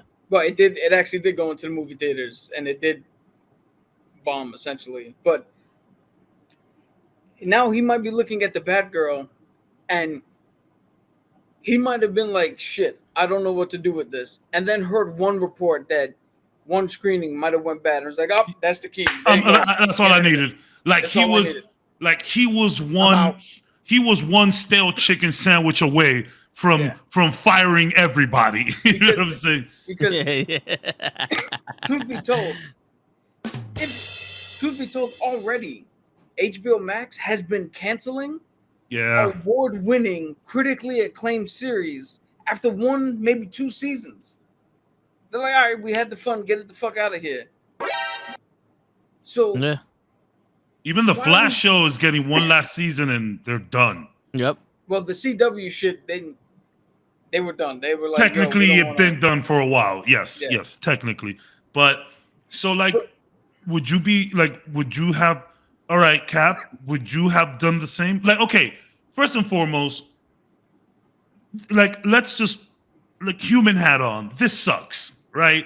This was a big shot for Homegirl. I think her name is Leslie Grace. You know, tons of people worked on this movie. They were excited. Yo, the directors found out that the movie was canceled at a wedding, dude. It was one of their weddings. It's the same guys who did Bad Boys for Life. They did the first and last episode of Ms. Marvel. Like, and Papa Feige's there like, yo, I got space for y'all. Papa Feige's like, Papa Feige wrote a tweet. I was dying. So I saw somebody write Papa Feige was like, hey, first and foremost, I know this sounds horrible. Congratulations on the wedding, but it really sucks what happened. with the movie. We're all excited about it. You've done great work with us. It'd be great if in the future we could somehow get our minds together again. And someone in the comments wrote, essentially he's saying, fuck Def Jam, come join Def Row. You know what I'm saying? That's essentially what it is. Same energy. Like, you don't want your director to be all up in the video? Like, come to Def Row. You know what I'm saying? You want to make your money and not get shit up by your label? Come to Def Row. That's the same energy. But it really sucks for everybody. It sucks for Brendan Fraser because apparently his this is like a big comeback. His big comeback, and apparently his Firefly was like received very well by early screenings, which could be a Brendan Fraser thing because we just all want him to win. You know, maybe it could be that, but it sucks all around. But who here was excited for Batgirl? I was not excited. No. I'm saying, who's Papa Chango? First of all, sorry. What? What up, Chris? Who's Papa Chango? He's a wrestler. Papa Shango? Nah, he was saying somebody. I said Papa Feige, Kevin Feige. Okay, Papa Kevin Feige. Yeah. No. What up, I was Cruz? just gonna say. Yeah, Cruz ain't even excited for Batgirl. Wow. I was just gonna say I wasn't excited for Miss Marvel, and it turned out to be great. No, yeah, 100. My excitement level for She-Hulk is not to the level of everything else. I was That's excited starting for to look like that's starting to look like it might actually be good too. The thing is, overall with DC, me personally, my excitement level is nowhere. Yes. I don't. And again, it's not because I am Marvel born and bred to the day I die. But we want to see DC win. I want to see DC win. I just want to see good movies. Yes. Wonder Woman is a very fucking good movie. I put the first Wonder Woman over Captain America, the first Avenger, every fucking day of the year. That's a whole different podcast, but Yeah. But I had to press that. Yo, we got to do a versus podcast. But the thing, that's interesting. The thing what I'm saying is, excitement be damned, because we have a Flash movie who people might be excited for, but your lead actor just got fucking a felony charge for stealing liquor out of somebody's house in fucking Vermont. And punching people and grooming they say kids. He's wearing bulletproof vests and walking around with a gun. He's grooming women. He's doing all this other shit. How good is the Flash movie that you're willing to be like, well, fuck it, that's still gonna come out? So it's not. I don't necessarily think the movie itself. First of all, Flash is a darling. I don't think anyone has anything bad to say about the Flash. Like, everyone loves the Flash, right? And I think apparently this movie was gonna like reset everything. So maybe it's like more of a necessity than Batgirl is. Hold on. You know? To that point, a lot of people I know in the comic book community love Barbara Gordon and Batgirl. Yeah, and a lot of people in the movie community love Michael Keaton as Batman. Yeah, but not the casuals. Not the casuals. What I mean, the casuals love Flash. It's money. It's money, right? It's audience. It's expanding the audience. We love Barbara Gordon. Yeah, absolutely. Yo, but everybody loves the Flash. There was people who's never watched comic book shit who started watching the Flash show on CW. Yeah, I mean. That's all I mean. Not for nothing. I agree with you. The Flash could be DC Spider-Man. He's the darling. He is. All right, but here's my thing. There was a fucking uproar to not watch Shang-Chi because, Lord forbid, he said something against the Chinese government that we're not fucking beholden to, and people wanted to not watch that movie. Where the fuck is the uproar here? Where's the fucking petition to get him fired or to get him out? Or what the fuck's going on with this? Well, you guys got to remember, Batgirl, he's white. He's white. Not a lot of white people do shit, and there's uproar. Like, Batista almost got fired because he stood up for his fucking director, and Batista's not white. Like, fucking Shang-Chi's Asian, and no one wants to go to this shit. Miss Marvel just so happens to have a pussy and no one wanted to watch that movie. You know what I'm saying? It's like you could be anything but white and have to watch what you say and watch what you do. Yo, I'm telling you right now, you want to talk about business and all that shit. You cancel a Batgirl movie, which you could have just put on fucking HBO streaming and let it ride where it rides, right? It could have been good, could have been bad. Who gives a shit? I'm telling you right now, if DC thinks that it's gonna get money from me, and I know this doesn't mean shit because $7 on a fucking matinee on a Saturday doesn't mean anything to their bottom line. Love those matinees though. But if they think they're gonna get money from me, if they don't cancel this fucking Flash movie, and I don't want to hear, oh, but other people worked hard on it. Other people worked hard on this fucking Batgirl movie too. They sure did. And they don't seem to give a shit about canceling that. They sure did. This motherfucker has been fucking up for 6 months now, consistently. Yeah. If you don't get rid of that, I don't care about this podcast in this context. I will not watch any further DC movies. I don't care if it's Shazam. I don't care if it's Black Adam. I don't care if it's Superman, the Joker, another Batman, Blue Beetle, Golden fucking Act. I don't give a shit what movie comes out. Hold on. Go ahead. If they don't, okay, what if they just CG his face out of it? Will you be okay? You would be okay with that, right? CG their face out of it. I'm sorry. Will you be okay with that? Yeah. You know, question. If they don't take some sort of action against this guy, okay, cool. I will be all right. You have to take. If you're just gonna let it rock and try to not say anything about it, I'm gonna have a fucking problem. And to your point, Cabs, this guy has not earned the respect for me to use whatever the fuck pronouns. Yeah, fuck him. I hear you. I still wanna. I earn the respect. I do it out of the respect for the culture, for everyone else. But fuck Ezra. Yes. Fuck you, Mama Webber. This is where I say nuance. It doesn't matter what you identify with. There's assholes within every sector of life, and those assholes don't deserve respect.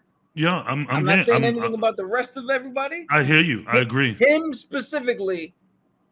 Remember, when we first spoke about Ezra, the first thing I said, I was like, yo, I was going to come out and be like, fuck their pronouns. But I decided not to. I am not against anyone who says, fuck Ezra, fuck their pronouns. But I'm going to still do it just because. But question for you, Cap. Question for you, Cap. Real quick. Krills, you missed it. Krills, you missed the Pray Talk, man. Yeah, you did. Just had it like 20 minutes ago. Yeah. Personally, fuck him.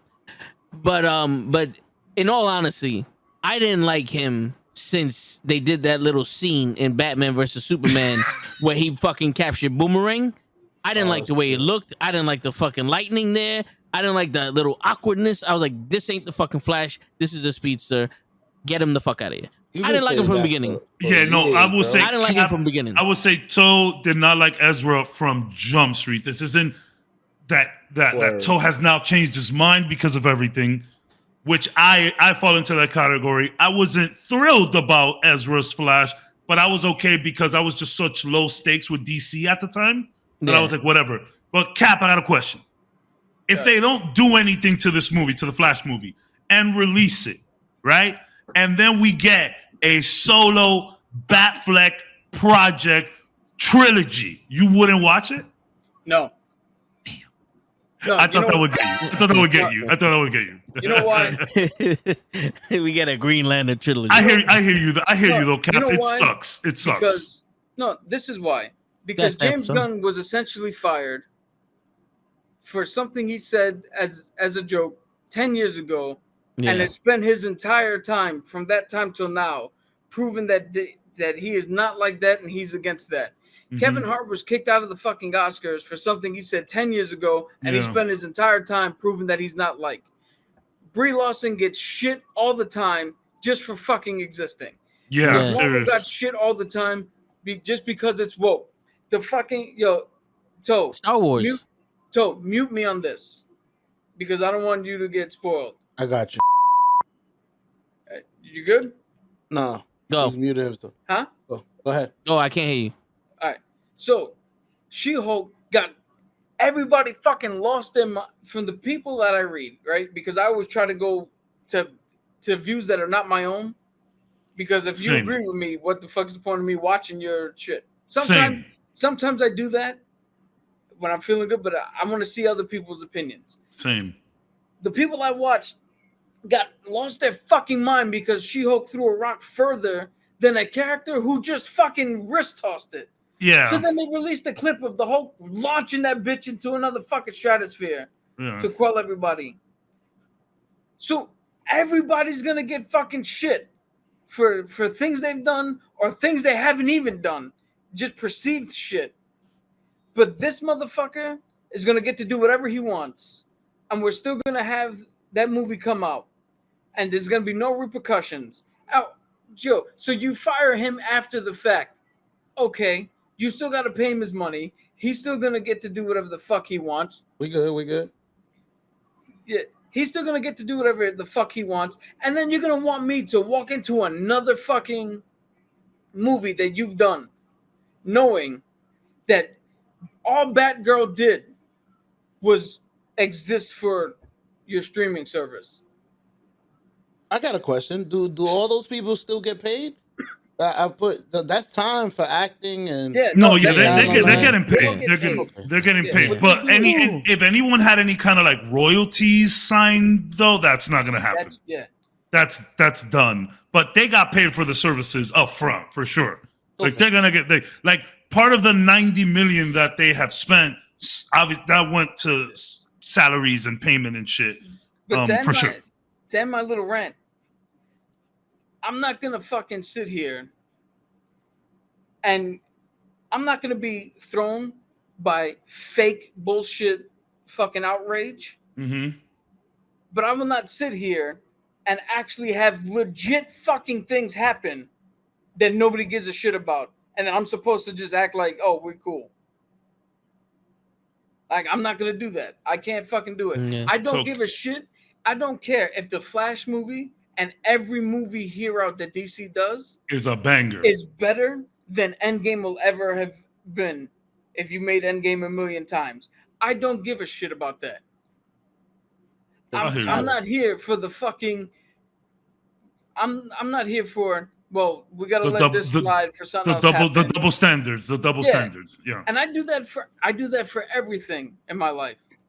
No, yeah. I'm not only taking this stand for now. I'm taking this stand forever. I know. I've noticed that about just doing this podcast with you for a year. I know that you're not here to be somebody else. You know, this is who you are, and you give it to us at face value every day. And I respect that. I feel like all of us here are just like, we're not here to impress. Bro, we literally tell people to follow, subscribe, and then go fuck themselves. Like, you know what I'm saying? Like, but that's out of Kenny knows love. about that. That's out of love. Yeah. I have an Ultimate Warrior t-shirt that I refuse to wear ever since all this shit came out of what he actually was like in person and the shit he said about Bobby the Brain Heenan and all that. I don't There's no separation of character and person. Sure. When it comes to actual things. And I'm kind of the same way. Like, you see me argue whenever somebody says something bad about Hogan. Yeah, Hogan did something bad, but you're gonna sit there and you're gonna cheer the Warrior. You're gonna cheer all these other people my thing is, if you're gonna act one way for someone, act that same way for everybody else. Keep the same energy. Keep the same that's energy. it. And regardless of what they do, I'm still gonna go watch that Flash movie simply because I just want to see what this whole reset shit is about. I would love not to see Ezra's face the entire time. Yeah. Yo, throw another $50 million in there. You're gonna make some money back from this shit. You're gonna make some money back. Just redo his whole face. Here's the problem. Yeah. Or get somebody to stand in and just do his scenes without nobody else. But they've done multiple characters. Yeah, they've done multiple characters. It's gonna be another, like, what they have spent to make this movie take about half of that, maybe add a little something on top. That's how much it'll cost to do this. So I don't know. I still just I just don't want the Flash character, the Flash character, not Ezra. I don't want the Flash character to feel any or to get any hate for all of this. So we'll see what they're doing. Kenny, you said I still can't believe that they just ate 90 million like that. Apparently, they're gonna write it off and get some back. They're not gonna get the whole 90 back. I'll tell you that Rich much. people, bro, they buy a jet to fucking write it off. There is a way, from what I've heard, that they can, a specific way that they can write this off on their corporate taxes and get all 90 back. All 90? Oh shit! Yeah. I didn't read all 90. I heard that they could at least get like half back. So the standard way would be half, maybe a little bit more, but there is one specific way that they can get it back, because I don't know if you guys know this director, Yuva Bowl. He's made some of the shittiest fucking movies ever. Alone in the Dark, House of the Dead, Far Cry. He makes movies, right, in a specific way in which he can get funding to make his movie, put it out, and as long as it doesn't make a certain amount back, he can write it off and get all the money back. So my man's job is to make shitty films. That's that's his profession. Yeah. Yo. So genius. I kind of want to watch those movies now. I've seen House of the Dead. I have seen that. Yo, that's why they're not gonna put it. That's why they canceled the Batgirl movie altogether. Is because if they do it correctly, they can recoup a lot more back than they would have had they put it on stream or try to put it out in the fucking theater. Which, again, I know it's different management now, but Matrix 4 came out of Warner Brothers. Mortal Kombat came out of Warner Brothers. The original the Joss Whedon Justice League, Batman v Superman, like, you've put shitty things out before. But that's why we're here. That's why we're here with the new management, I would assume. But what I'm saying is, you can't, to your point where you're like, oh, if we put this out, it might hurt us more. Yeah. You have an entire Joker series and franchise now that doesn't take any. This Batgirl movie is not going to take any ill will from that. You now have Robert Pattinson's Batman universe. This movie's not going to take any ill will from that. You still said you're going to go see The Flash. Yeah. Regardless of what Ezra does in real life. No. I didn't say that. I said regardless what they do with his face in the movie. Yeah. Fuck their face in the movie. Fuck Ezra in real life. I again, nuance. I know exactly what you were saying. I'm not saying. So you're like, this Batgirl movie is not pulling away from anything else they're doing. Yeah. So plus, we got to look at the fact that Dwayne Johnson thinks he's gonna create his own fucking Black Adam universe separate of what the fuck's going on. I hate it so much. I hate it. Yo, did you see the end credit? They put the end credit for Super Pets in the fucking on YouTube. Did you see it? No, what is it? Black Adam shows up. The Rock's Black Adam. And he's voicing Black Adam. He's voicing Black Adam's dog. And he's fucking Crypto. When we had that episode, I wasn't here for the Black Adam talk. The next episode I came on, and I said my biggest worry with Black Adam and The Rock is that he's trying to make this his own thing. And I just hope, Rock, I love you. I love you. But calm down. Now, okay, question. So, but do we the fuck out of here? Yes. Right. Do we believe, this is the real question then, right? Do we believe that they canceled this movie for the tax write-offs? Do we just feel this is like a strong arm move? You know when the new management shows up at the restaurant and they fire the hotshot waiter who's a little edgy, or was this sexism, or what was it? I don't think it was sexism. I honestly think, maybe I don't want to believe that. Well, here's the thing. I honestly think he came in and said, I only want to do theatrical movies. Okay. Can we put this move? Can we put Batgirl in the theaters? And they went, well, we kind of made it specifically for HBO Max, so maybe not. And then he went, well, then why are we doing it? Get it out. That's what I'm thinking. You know, it could, because we haven't spoke about this 10-year plan shit, but it could be he's on some. Does this Batgirl have any significance to the DC universe? No, it's just a movie. Get it out of here. But see, this is where I disagree, because Joker 2 is greenlit. They already have an 18-second trailer. What's her name? Lady Gaga's Harley Quinn. That has nothing to do with the greater DC universe. That movie's still getting made. Oh, because he knows that's gonna make money. Because it made money. Yeah, but you can't turn around and go, we have a 10-year plan where we want to be like Marvel, but we also want to make money. So this other extra shit that has nothing to do with our 10-year plan is also going to happen. And then be like, well, let's cancel the Batgirl because that's not going to do anything for our 10-year plan. That's the thing. The MCU's printing money at this point. You know what I'm saying? So, but I hear what you're saying. I honestly think, what's up, RKH? And look, I mean, I don't want to agree with Krills. I don't want to do the sexist thing, but he literally says Batgirl is butt, 100% sexist, WNBA treatment. Like, I don't want to believe that. I really don't. I really just think he came in, and I honestly think they saw what was happening, was like, yo, this shit is crap, and it might just hurt us more in the long run. That's what I'm going to stick with. Yeah. But one thing that they said, apparently they're trying to save some of these character reveals, including Keaton, for like bigger stuff. I think it's all about bigger stuff. Maybe not hurting the brand. Maybe I'm off base saying that, but I really think homie was like, I don't know, man. This is not gonna end well. And like, how much faith do you have in Batgirl being great? Like, I understand, Cap, that you weren't into Miss Marvel, but you had another 4 incredible, maybe 5 incredible shows to go off. And yeah, you got Flash, and I think Arrow was good for like a season, like you said. But the first two and a half seasons. So I like, if you're betting on DC or Marvel, you're gonna bet on Marvel.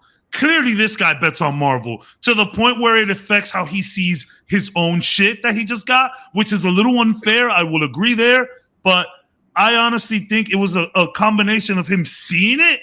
Because if he saw it and the shit was incredible, why not release it? Oh, you know, also what could happen is he's over here like, yo, let's get rid of Batgirl. Can we stop production of the Joker? Like, nah, the ball's rolling. And plus, we want to keep Joaquin Phoenix happy just in case. You know, we want to keep these people happy just in case. Because Batgirl had who in it? It has some big names. It has some big names. I know that, but came back as Gordon. As Gordon. Who's back as Batman. J.K. Simmons. J. Jonah Jameson. Okay. All right. Cool. Keaton's back. Frazier's back. This girl's big breakout from. So it has to be. Then it has to be. Yo, listen, get this woman out of here. I think it was just bad. I think it was just bad, and it's expendable. It's expendable. Also, think about it. What's happening in Disney right now? The MCU. Yeah. Yo, that's they hated the woman in Star Wars. They're like, why you got She-Hulk and why is all these? But I mean, you got out? Wonder Woman there, you know. Yeah, but it's like, oh, you changed everything to women. Why is Jane Thor now and all that? He's probably like, yo, we don't want this hate. We can have it walking around shooting people in the fucking butt because we don't know the gender of this thing. But we can't have a woman here because people hate women. Maybe what you're saying is that like the whole go woke, go broke. He's like, I'm not trying to be that person, but maybe we don't want to get too woke on this. This isn't the hill I want to die on. Yo, I can see that. Yeah. Sure, go ahead. Before I was gonna say, it sounds like he came in and did some numbers. He said, we spent $90 million on this show. We're gonna put it. We can't put it out in the movies. We're gonna put it on HBO Max. What's the most we're gonna make on that? Let's say 100. So we're gonna make 10 million back. Fuck that. Scrap it. Let's put it in the taxes. We're gonna let's write it off 90 million plus. and save some of these big releases for these big theatrical movies. I want to believe that. That's my problem. My toxic trait is that I want to believe the good in shit, even though I know there's bad in there. That's my toxic trait, I promise you. But like, I don't want to go down the sexist road, but the whole, hey, listen, this woke shit is a real problem in comic book movies right now. Maybe we don't want to die on that hill, like Toe said. But I hate the whole MCU shit. Pisses me off so much. You got a couple females that get leading roles after 15 years of just males running the show, and all of a sudden we're the MCU. Man, fuck y'all, bro. That's just so frustrating. That giant blue swinging dick that walking shit around the is fucking so screen. I can't stand it, bro. I just want to say this because I don't want to get off on too much of a tangent and have a heart attack live on air. Yeah. But I've heard a couple, again, like I said before, I heard a couple of rumblings where people are happy. It's like, oh, he's going to take it in the direction where we're not going to get gender swaps. We're not going to get woke shit. We're not going to get replacement heroes. To that I say, 20 years RDJ was Iron Man. 15 to 20 years Chris Evans was Cap. We're not talking about comics. They're done. Their contract's up. That character has moved on. So we're not replacing Robert Downey Jr.'s Iron Man with Ironheart. We just have another character who saw what the fuck he did and went, cool, I could do something like that. We still have James Rhodes. We still have Armor Wars. We didn't take out Hawkeye and replace him with Kate Bishop. Jeremy Renner's done. Like, how many fucking more movies is he? How many more movies is he gonna do? It's not like we told Jordan, yo, Jordan, stop playing basketball. We got LeBron here. Yeah, it's just people. You gotta, like Cap says, like Captain America says in Endgame, you gotta move on. RDJ cannot be Iron Man forever, and anyone casted as Iron Man moving forward is gonna have a hard time. Even if they crush it, even if they body it, they're gonna have a rough time. So it's like, but now good point, Cap. But also to point out, they're like, oh, they're replacing with characters that already exist. Riri Wilson already exists in the comics. Kate Bishop already fucking exists in the comics. Captain Marvel already exists. Kamala Khan already fucking exists. And you could say, She-Hulk already fucking exists. Like, She-Hulk was breaking the fourth wall way before Deadpool. Way before. Here's the thing. You brought up legal shit. There's legal reasons why the Hulk can't get his own movie because there's still something with Universal. Well, yes. I love So he guys, just read contractual shit. It's so interesting. But again, as much as we would like a fucking lifetime contract, these motherfuckers, besides a handful of them, these motherfuckers are 50, 60 years old. They tired. Tired. Samuel L. Jackson is 70-something. Yeah. And he's still kicking it. Like, eventually, they're going to get fucking tired of doing this. There's only so long you can hang on strings. You know what I'm saying? And at what point do we sit there and go, we're doing the same shit? We got 87 different fucking Batmans.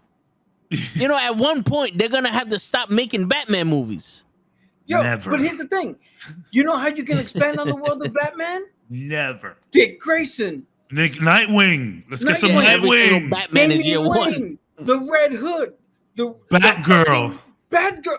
These are motherfuckers that are in his canon. That's like an original idea. Cabs, I never heard of anybody trying to put Batgirl. Who would have thought? Who would have thought? But here's again the whole woke shit.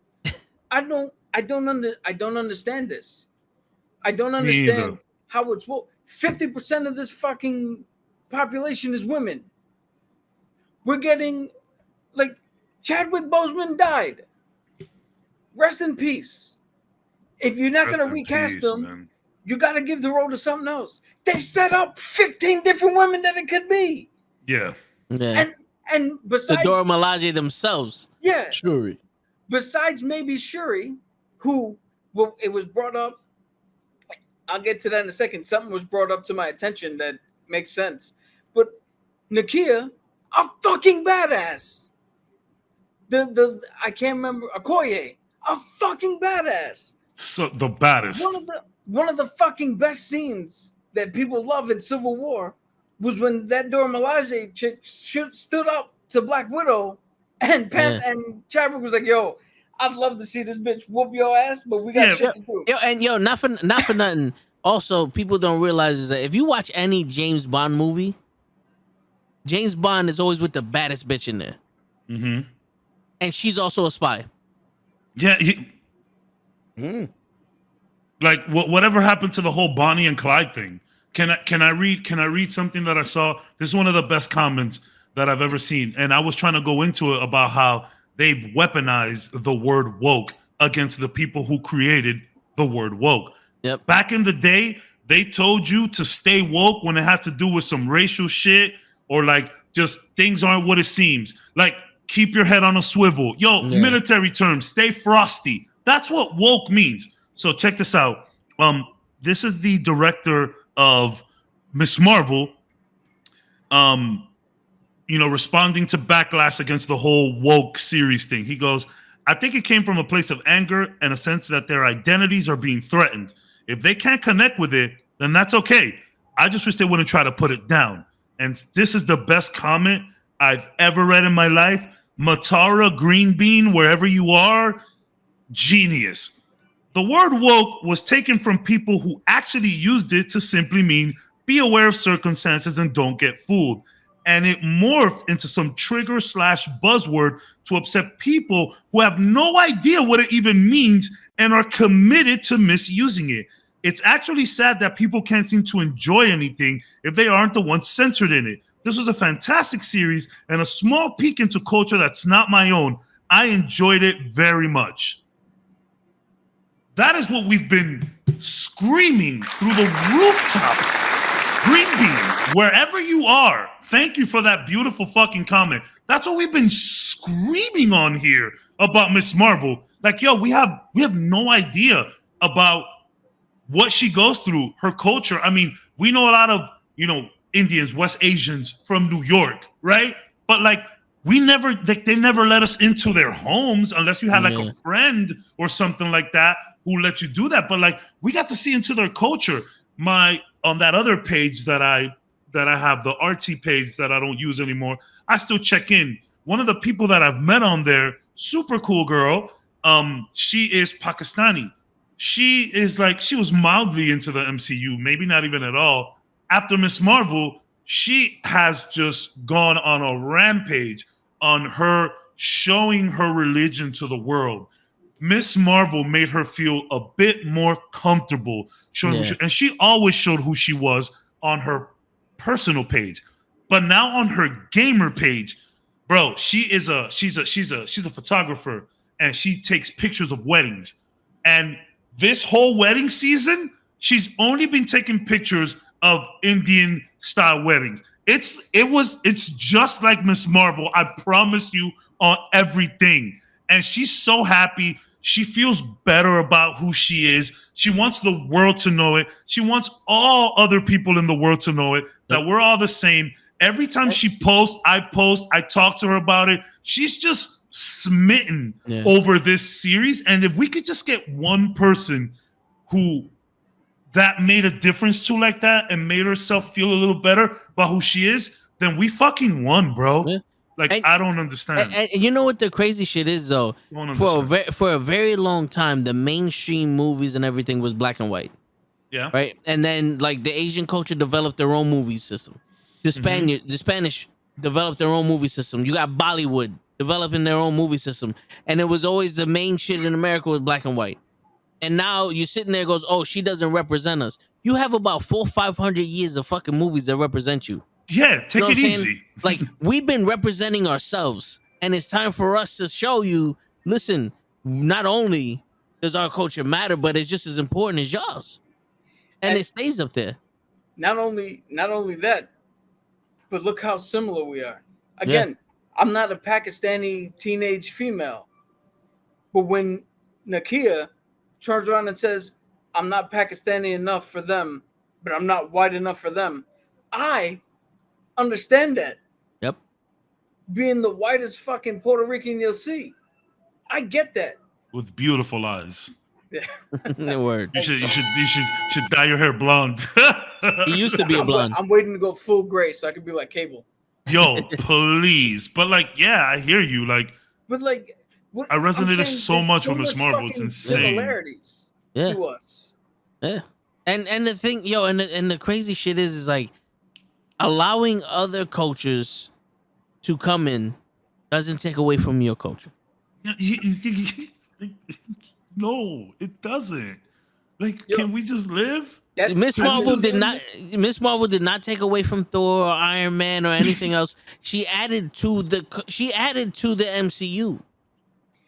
I've been saying this for years now, where a certain sector of this country used to be here, and everybody else was here, and instead of them seeing that maybe this side came up, they see it as they came down. Yeah. And that's the fucking problem. Because I'll tell you right now, anybody who says go woke, go broke, anybody who fucking says that, Aliens better never be in your fucking list.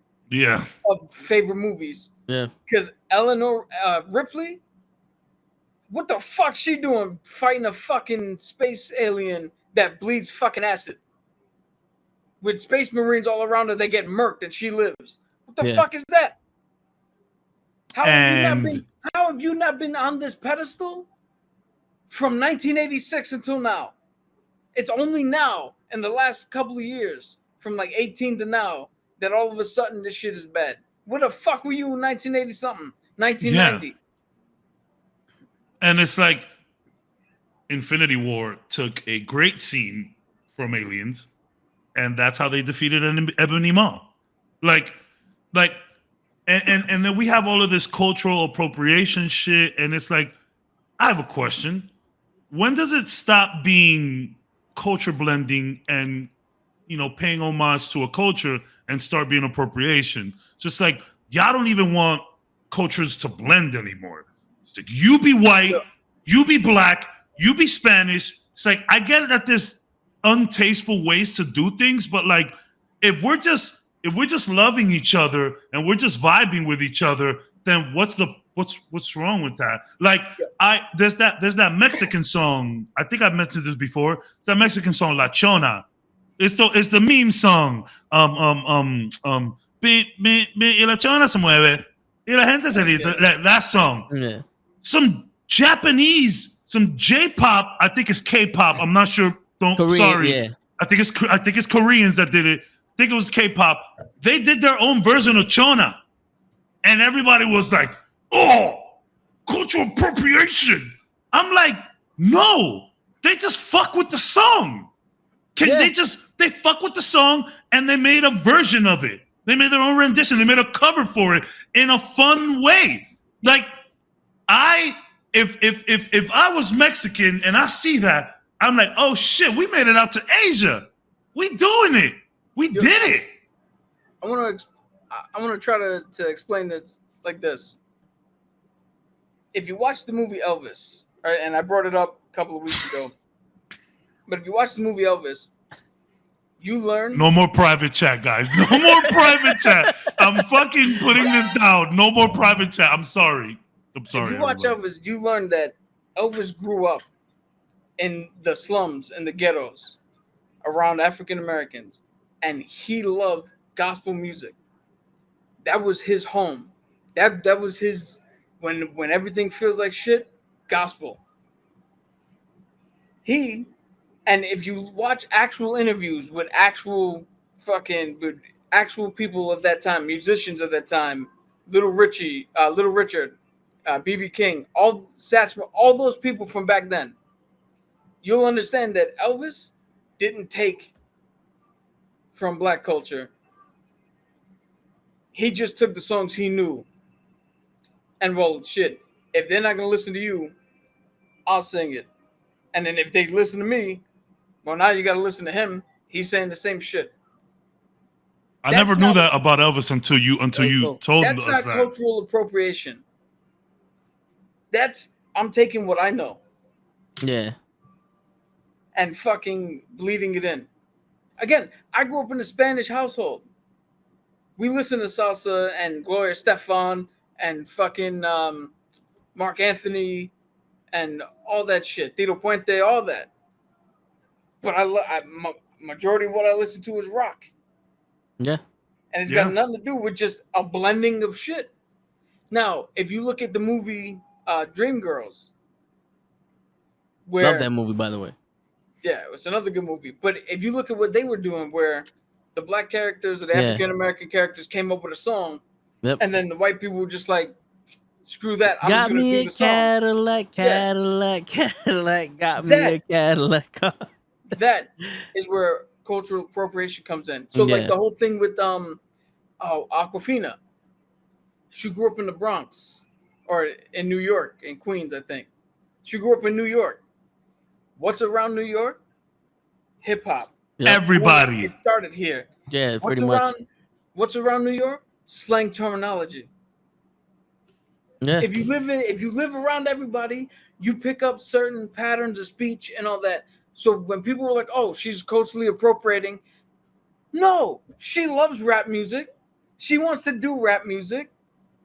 That's fucking fine. Yeah. And you know, and not for nothing. Again, nuance. Yeah, not for nothing. Can we say that people that have a problem with this shit is at least bigots?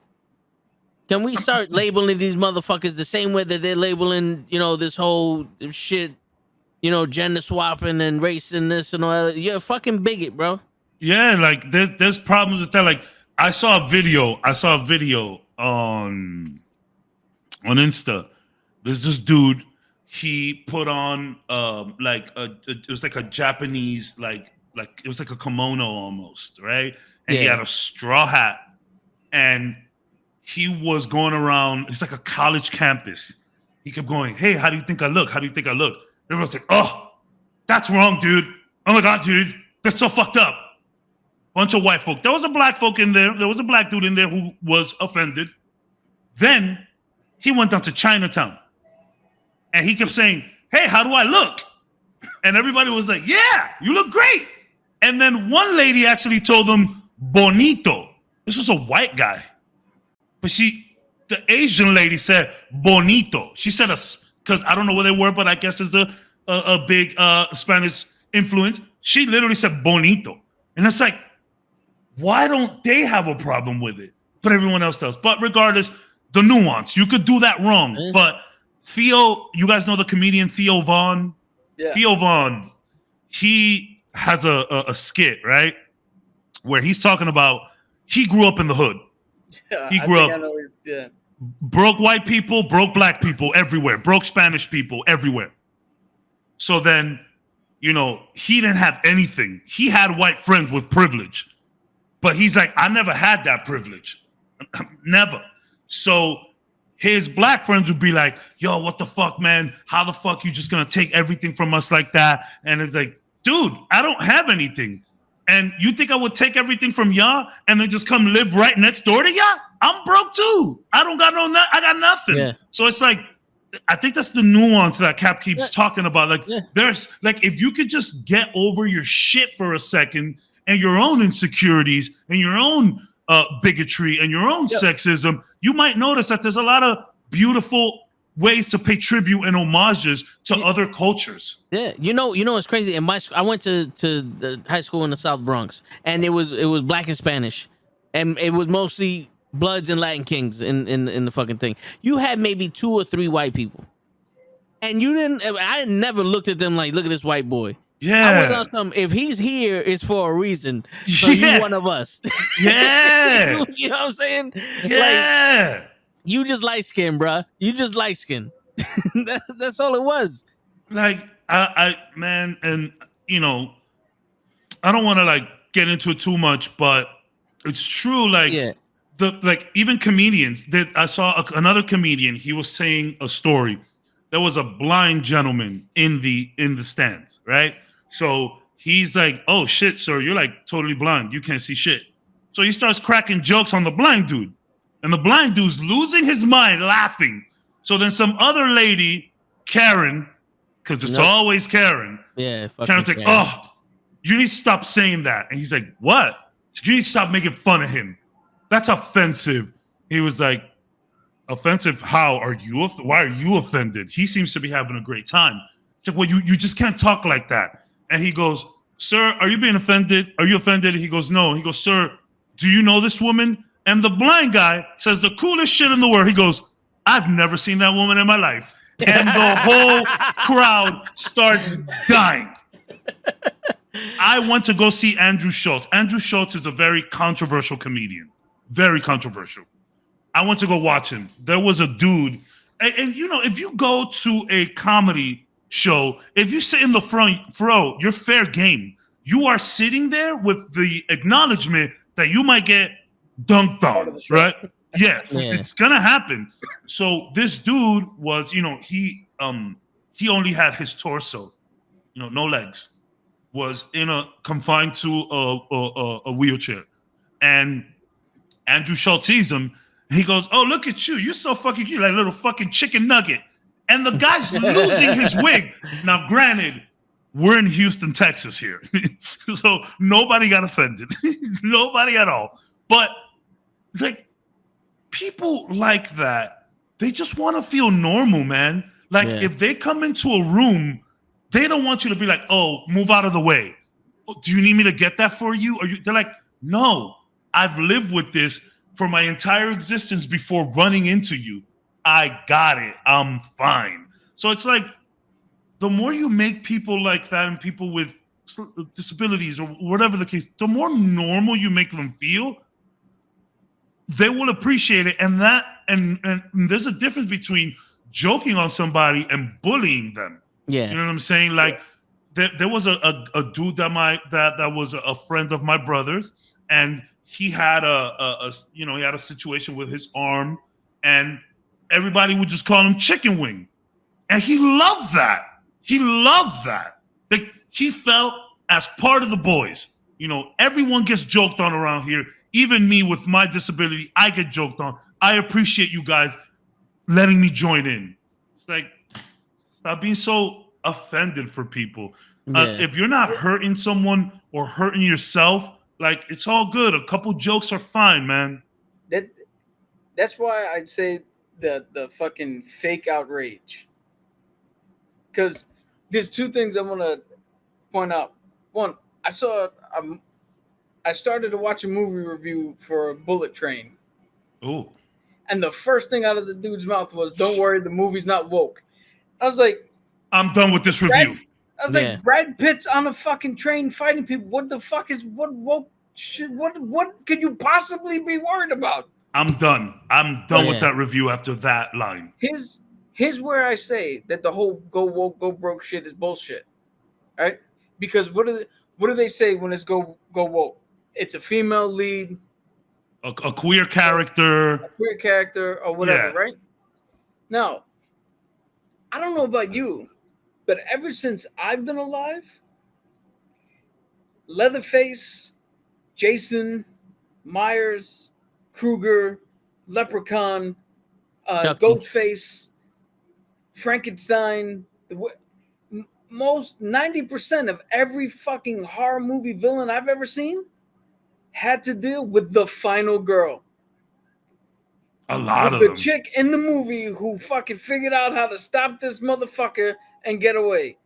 Shout out to Naru. Pray. Where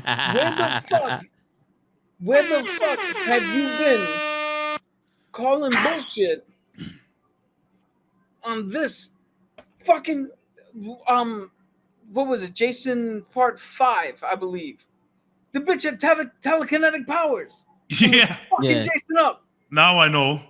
Once you said that, I don't know Jason by numbers. I know him by deaths. Yeah. Yeah. Again. Yeah. Where's go woke, go broke? You know what the thing is though, Cap. Here's the thing, and I'm gonna talk to everybody. You forgot how the fuck you were raised. And if you have kids that are old enough to do all this stupid shit, and I'm gonna say after our generation, because everybody I speak to that's my age or a little older has some fucking common sense, but everybody else, you forgot how the fuck you was raised and you forgot where the fuck you came from, because you're selling your soul just to fit into this community so you could be that fucking controversial motherfucker for an algorithm. Think about this. You're selling who the fuck you are. You're selling out for a fucking algorithm. And that's, you get no brownie points for that shit, because if you're gonna sit there and talk about, oh, this movie wasn't woke, fuck you, it wasn't woke. Didn't you have a mother that took care of your ass? Didn't you have fucking girlfriends that did everything for you? Women are not new fucking creatures that are defenseless. They're not babies. You know what I'm saying? They've done shit our entire lives. There's different countries on this planet, and they have different races and different cultures, and that needs to be seen, because what happened when we started migrating around the world? We started mixing with each other, and that's how we got different cultures, and that's how everybody was different. You think NSYNC would have been around if there was no fucking no Motown? Boys to Men? No Boys to You know what Men? I'm saying? None of that shit. You think rap would have existed if there wasn't any fucking jazz? Yeah. You know what I'm saying? And yo, everything comes together, and every fucking thing works with each other. Stop selling out for a fucking algorithm. It doesn't work that way, bro. I can literally sit here and get more viewers shaking my ass. Like if I was a fucking 13-year-old white girl shaking my ass, we'll probably get more fucking viewers here. But I'm not gonna sell out and shake my ass. We got some shit to say. I'm gonna point out something, another thing where I know that this shit is fake shit. I don't know if you guys know who this is. Io Shirai? Oh, she was the karate champion back in the day, right? Yeah. I forgot her name. Her name is Cynthia Rothrock. And in the 80s, late 80s, early 90s, she was a fucking megastar in martial arts films. You know how I know her? Not because I've just stumbled upon shit. No, my uncle knew who she was. My dad knew who she was. Nobody had a fucking problem that she was making martial arts movie, coming out and kicking the shit out of motherfuckers. Yeah. And the weird thing is, all this, it's mostly the people on the right. Some people in the middle say it as well, but mostly people on the right. You put Gina Carano in your movies, the Daily Wire, which is right wing, just made a movie with Gina Carano in it. A Western with your boy, the cowboy from Donald Cerrone. Donald Cerrone. So if anybody doesn't know, Gina Carano was the pioneer of women's MMA. Carano. She was the first. She was the first face of women's MMA. Not to mention, she was a problem. Not to mention, a problem at first. Yeah. Again, the Daily Wire does a whole lot of woke, go broke shit, right? Like they have. I'm not mentioning any names because I don't want to give them any fucking credence. Okay. Right. But they've done. If you go look them up, they've done plenty of shit. With it, they don't like fucking. They don't like Brie Larson, and they don't like all this other shit happening, and they think they're getting all this shit forced upon them. But yet they made a movie about a little girl who's like maybe 10 to 15 who gets involved in a school shooting, but her father taught her survival skills and how to handle guns. So she took guns and then stopped the fucking bad guy in the school shoot. How is that not fucking woke shit? How is that different than Atomic Blonde, where you have a Charlize Theron playing a fucking trained assassin kicking the shit out of people? How the fuck is that different? Chris said, "Wake up, show ain't woke." Literally, you ain't woke. Literally, you ain't woke. I'm awake. I'm looking down. Yeah, you see the voice. It's ridiculous. Like I hate. And you know what I realized, y'all? This is sad. We got to get better at this, all of us. When we have a DC topic, we talk about it for 30 minutes, and then there's other shit in Marvel. We gotta stop that. No, but you know why? Here's why this is tough, right? Because we're talking about Batgirl getting canceled. Yeah. And without knowing the particulars, it is just a business deal.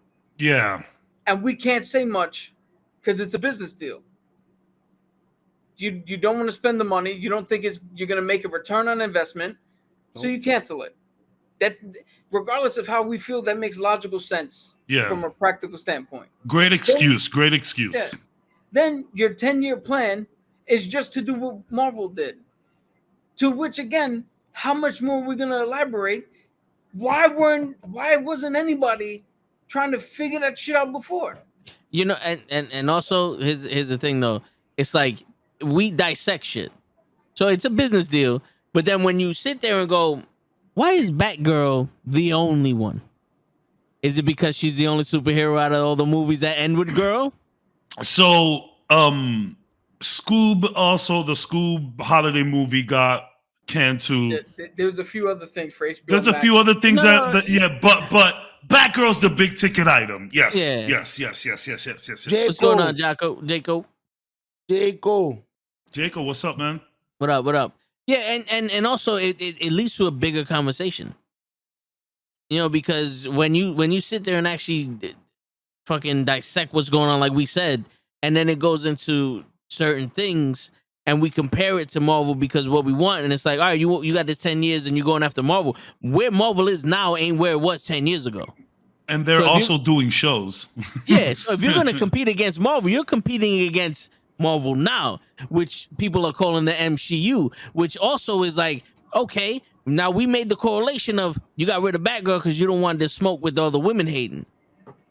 And then we sit there and we have to go on our rants because good point. It's only right for us to educate you dumb fucks out there that can't see beyond your fucking nose and your own fucking judgment, because your whole, like we already said, your whole life, even in movies, in music, in fucking every kind of culture, women have been important.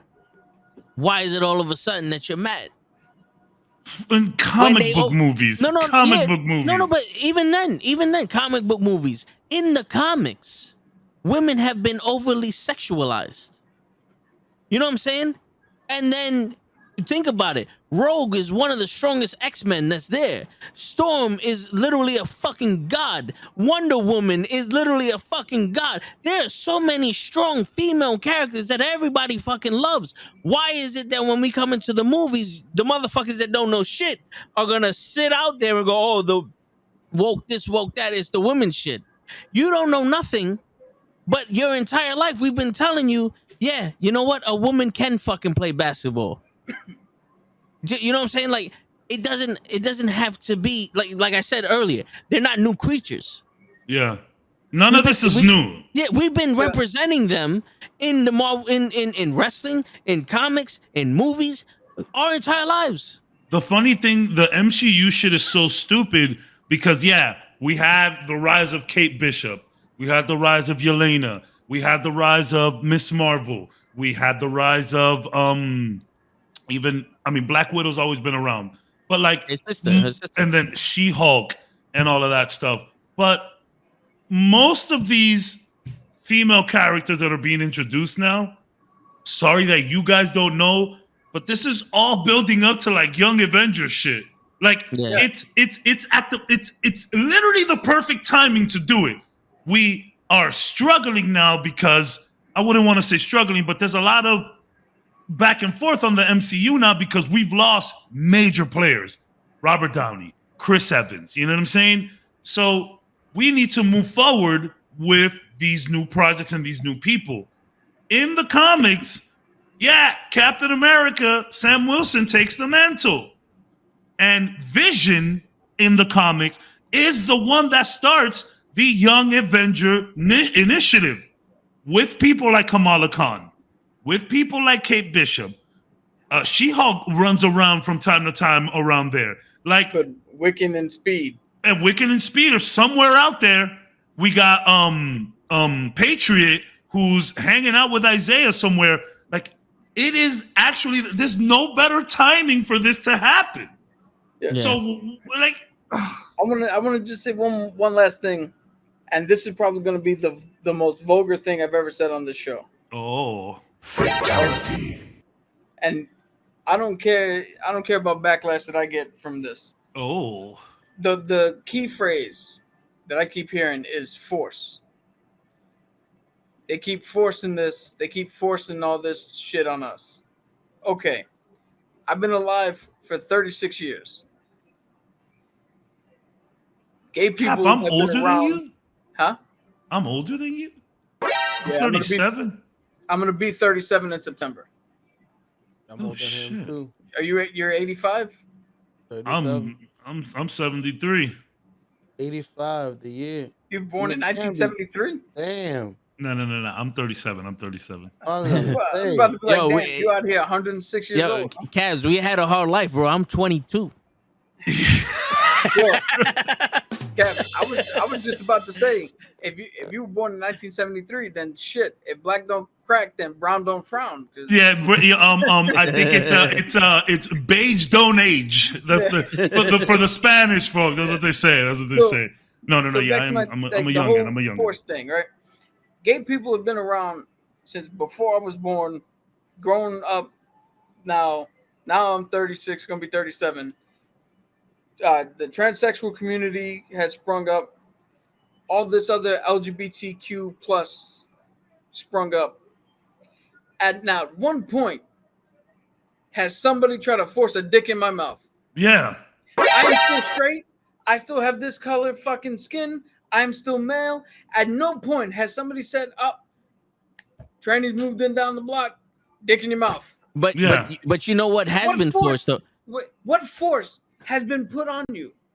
Because before you get to that, a matter of fact, get to that before you forget. What has been forced is you try to make them straight again. That's the only thing that we're forcing. You're forcing them to be straight, or forcing them to hide again. Yo, Yeah. 'cause my thing here, like, Yes, people are saying, yes, Kenny, yes. People are saying, "Oh, they're forcing us with the pronouns." Here's what I say to that: pronouns are like names, and you can take this however you want. I'm gonna use my little nuance shit in this. Pronouns are like names, completely fucking useless to everybody outside of yourself until you introduce yourself. Yeah. Think about it. If you walk down the street and somebody's coming towards you, their name is completely fucking irrelevant to you Yeah, you don't know this person. until somebody says it.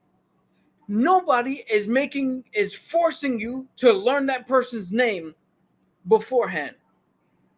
So pronouns are the same thing. If somebody comes up to you and says, "Hi, my name is X, my pronouns are Y." Well, then, in that case, to respect the person, use the pronoun. Whatever they pronouns they want. Outside of that, it's a fucking relevant. Do you The guys only time it's know? relevant, again, is if you're addressing somebody who's already stated, and like Ezra Miller, Cabs uses the pronoun. If he was a good person, I would go out of my way to use those pronouns as well, because it has been set like someone's name. What is this pronoun? I think it's they them. They them. So how many times have we sat up here and was like, "Oh, that the person, we don't know the name." Yeah. Again, outside of the context in which you have to use it, nobody's forcing you to use anything because it's irrelevant to you in your normal fucking day-to-day life. Yeah. But and there's so much things that you decide to not care about, but when it comes to the LGBTQ plus, oh, you got all the care in the world. You just come out the woodwork to say it's so weird. Like, I don't understand it at all. Like, Elliot Page, huge pillar in the LGBTQ community. And there's people out there that have never, maybe they saw Juno, right? Or the X-Men movies. Or the X-Men movies. I You was have just you have no idea who Elliot Page really is. Elliot Page transitioned to male not too long ago. Used to be, I don't want to disrespect, I'm sorry. It used to be Ellen Page. And Ellen Page, Elliot Page is on Umbrella Academy, and I think so, and they like worked in his pronoun somehow. It was really cool what they did. Very cool what they did. Now, there's people out there. I know Toe's looking it up. Elliot Page played Kitty Pryde. No, I know who she Yeah, is. I just okay. wanted to see how she looked transitioned. Or Yeah, how, so Elliot Page is like a huge pillar in the LGBTQ plus community, and there's people who have just nothing better to do. Like, I'm not calling her Elliot. And it's like, why? What bothers you so much about it? You don't have to put any acknowledgement into Elliot Page at all. You could have just gone with your life, not saying anything. Yeah. But now that Elliot Page is out there and is a pillar for the LGBT community, you want to disrespect and just be like, I'm not calling her Elliot. Why? Can I throw out a little point? They call Muhammad Ali, and not Cassius Clay, and they call Kareem Abdul-Jabbar, And Prince, they call Prince. Yeah. But when it comes to this, I'm also going to point out the simplest thing, because you don't want to call Elliot Page by his name. Cool. How many Sams do you know that are female? You still say Sam. How many Charlies do you know? You still say Charlie. Like, a name in and of itself means nothing. It's pointless. You're right. It's only means something when you introduce yourself. That's a good way to put it. And again, in this context, when we're bringing up Elliot Page, then the use of his proper pronouns, which we got to look up to make sure that that's correct. No, Elliot Page. I'm pretty sure Elliot Page is he/him. I'm pretty sure. The use of proper pronouns is then warranted. I'll confirm that. Outside of this conversation, it's completely irrelevant. Yeah, and just like, good. And I don't want to get too political and all this other shit because it's a comic book show. But like, everybody who brings up a religious belief for abortion or for gay marriage or for other things, I don't subscribe to your religion. So why should I be held by a rule that you follow that has no bearing on me? Yeah. No, and it's true because and that's your reason. That shouldn't be everybody's reason. No, but like, see me, I'm gonna have to be corrected every time we talk about this shit. Because I'm so used to him and her. Like, if I see you as a woman, I'm gonna call you her. If you're gonna correct me and say that's the they and them, that's fine. There's no disrespect here. It's because I'm so used to like you said, Cap. I honestly don't give a shit what you want to be called. It's not gonna go in my memory until it's said as a common thing on this show or in a conversation in my life. You know what I'm saying?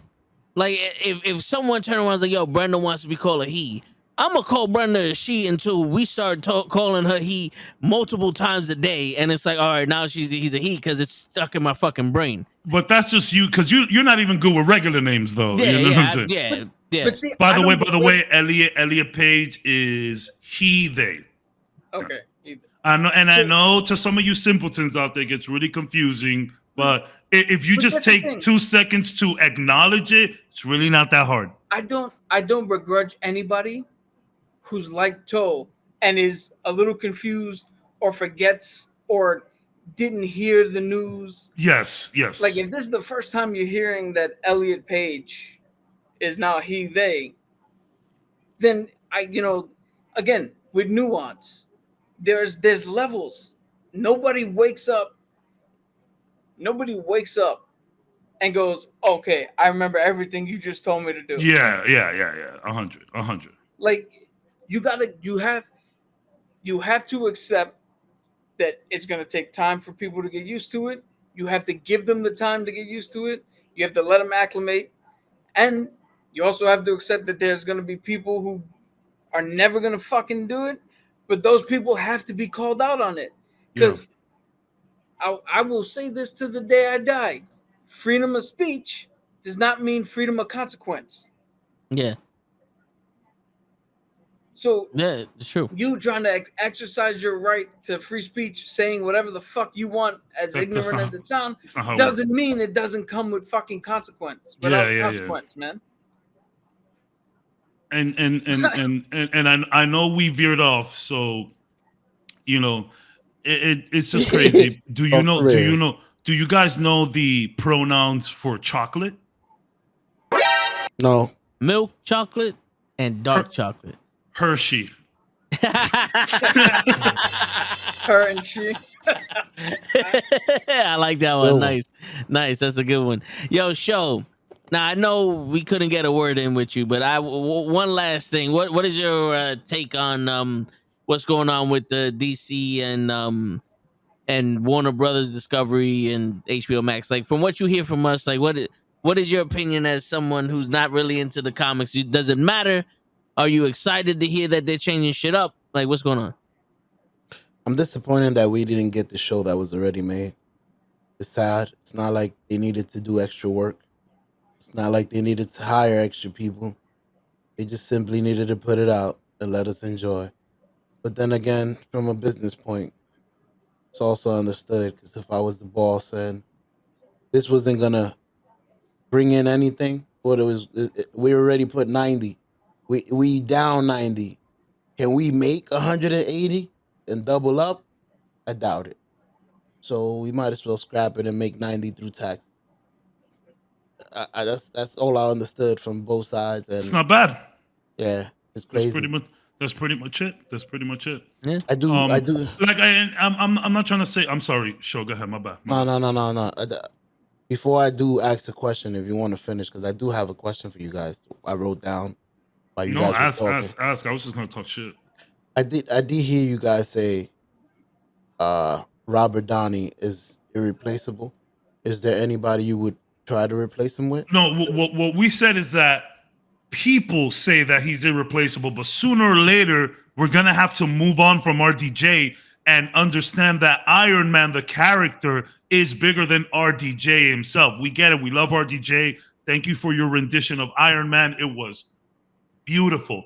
But what Cap was trying to say is that motherfuckers can't play these roles forever. We're gonna have to move on, you know? We're gonna have to move on. So, you know, that's what we were saying. But to answer your question, yeah, who would you recast him with, if anybody? As a new Iron Man? Who you think would do a good job as the new Iron Man? You know what's funny in a weird way? Sometimes I picture Benedict Cumberbatch, Doctor Strange, when he has his like goatee. Sometimes I see him in the suit sometimes, but it's just weird. Did you see the behind the scenes photo? No. There's a behind the scenes photo of Endgame. I don't know how real it is, but if it is real, a behind the scenes photo of Benedict Cumberbatch in the Iron Man suit. I've never seen that. But I never heard of that. But his goatee is very reminiscent of Tony sometime. So yeah. But who could play Iron Man? Let's look. Cocky, but good acting. He has to be a cocky, smooth, funny. Damn. Robert Downey was hitting it on all angles.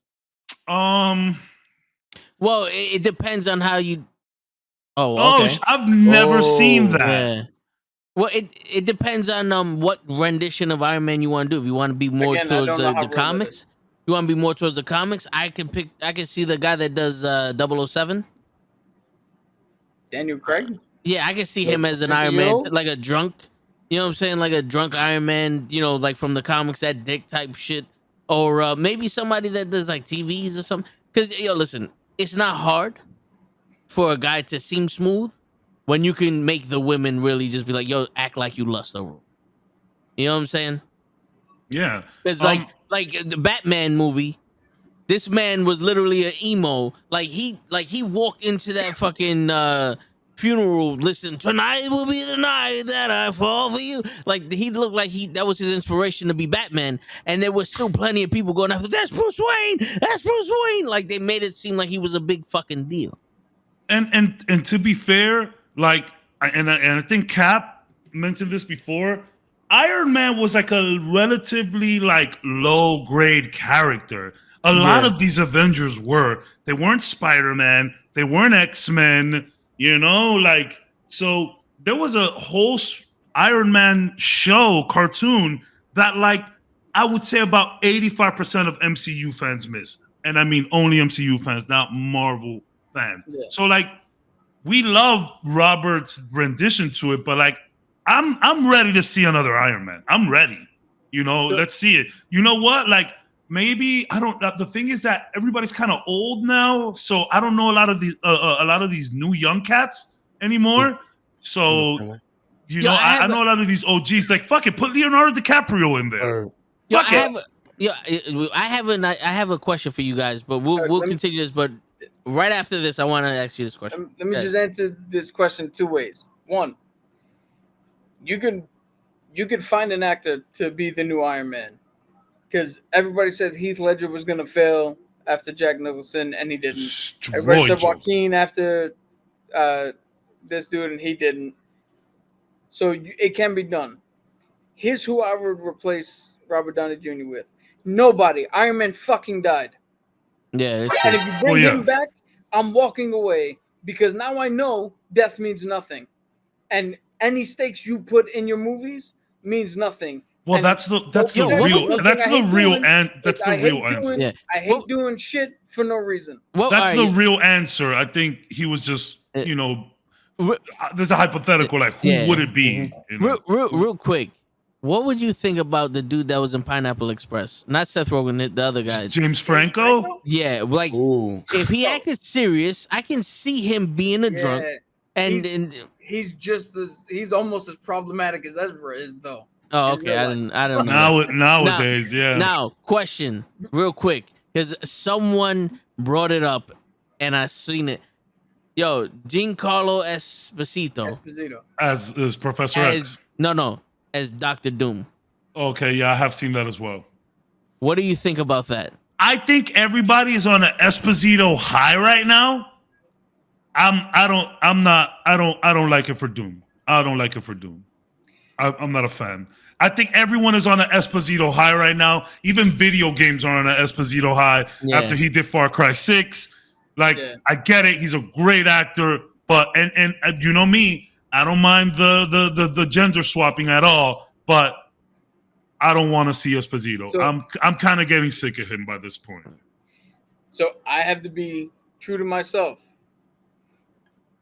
If I'm gonna sit here and champion, or not champion, but be in favor of, let's show different cultures, let's give different people their credence. There's more than just whatever.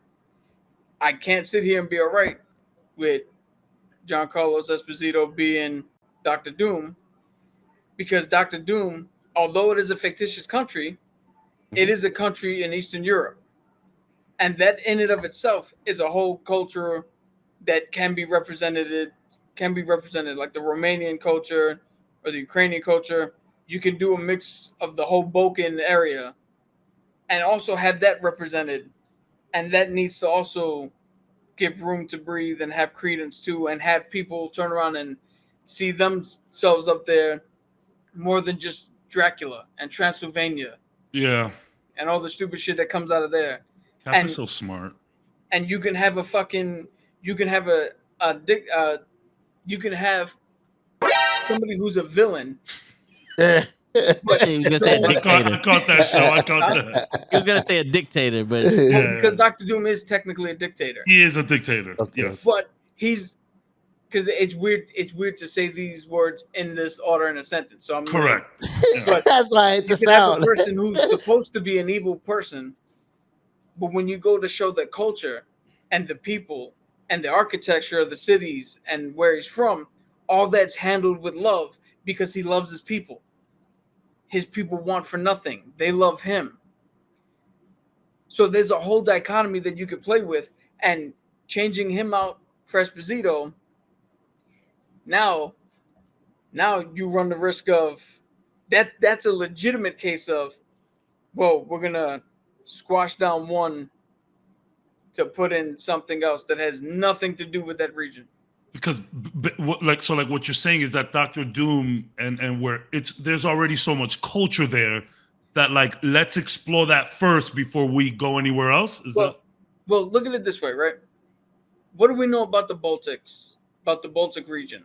You know, Ukraine, Latvia, Liberia, all those little countries that came out of the Soviet Union. Mm-hmm. Romania, all that. We know, like I said, Transylvania and Dracula comes out. We know Borat. Yeah. outside of that, what do we know about him? Yeah, let's learn a little more in there. Yeah, I hear you. I worked with a young woman, Liliana, who was from Romania, who was the director of recreation. Wonderful woman.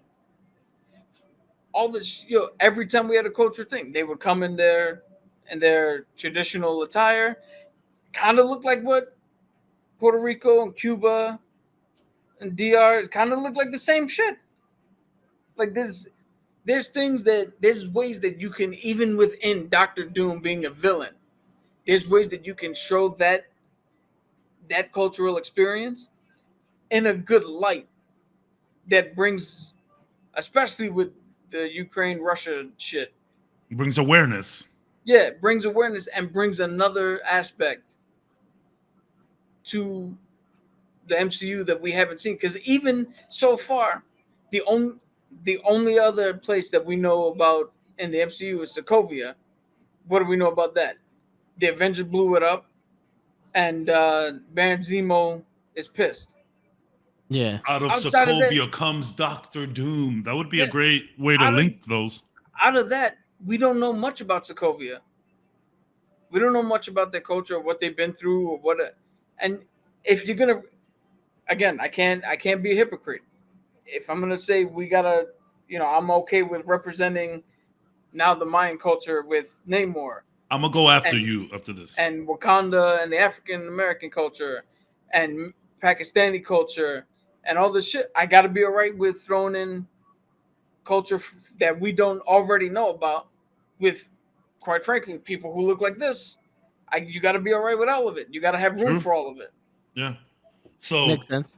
So I have said it here many times, and we'll wrap it up after this because it's getting late. But remember the Resident Evil shit I was talking about earlier. So yes, I've always said from the very beginning, I am okay with cultural swapping, gender swapping, as long as it's like, nuance. As long as there's some nuance to it. Now, the one Resident Evil tested this for me. And so Albert Wesker is douchebag military type. He's in a special, biohazard type unit that deals with all of this shit. My man's got slick hair. He's as white as can be and shades, whatever.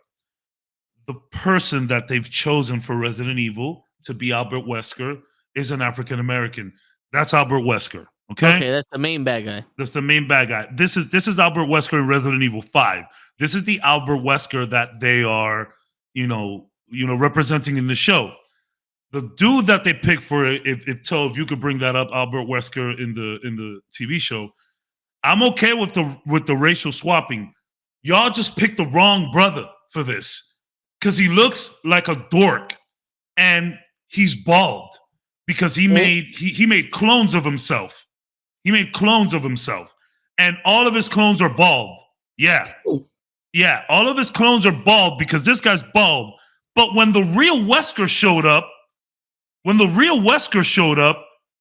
he shows up in his leather, and they put a toupee on him that looks terrible. Bro, he looks like a Walmart version of Blade. And again, I am fine with the racial swapping, but I just think you picked the wrong brother for this. This guy's a dork. He's not cool. Look at that. Look at that hairpiece. Oh, it's funny. They put the picture up. I didn't even see this, but you can immediately tell it's a Walmart Blade. Clearly the guy's black, but where was Idris Elba for this? You know what I'm saying? Where was these? I think you're muted, Cap. Where was these cool, suave-looking brothers that could have done this? No offense to you, sir, but you look like you should be in a lab coat, which is okay. Which is okay. But Wesker is not a lab coat guy. Even his variants, well, in Resident Evil, they're not variants. They're legit clones. So it's I'm okay with it, but you got to pick a smoother brother than this. There's a lot of good-looking black men, suave, hip, shades that could pull it off better than this guy. Now, the reason I think that they went with this dude is because he does voice work for so much video games. He is the bald dude in Destiny. I forget, Zavala, I think is his name.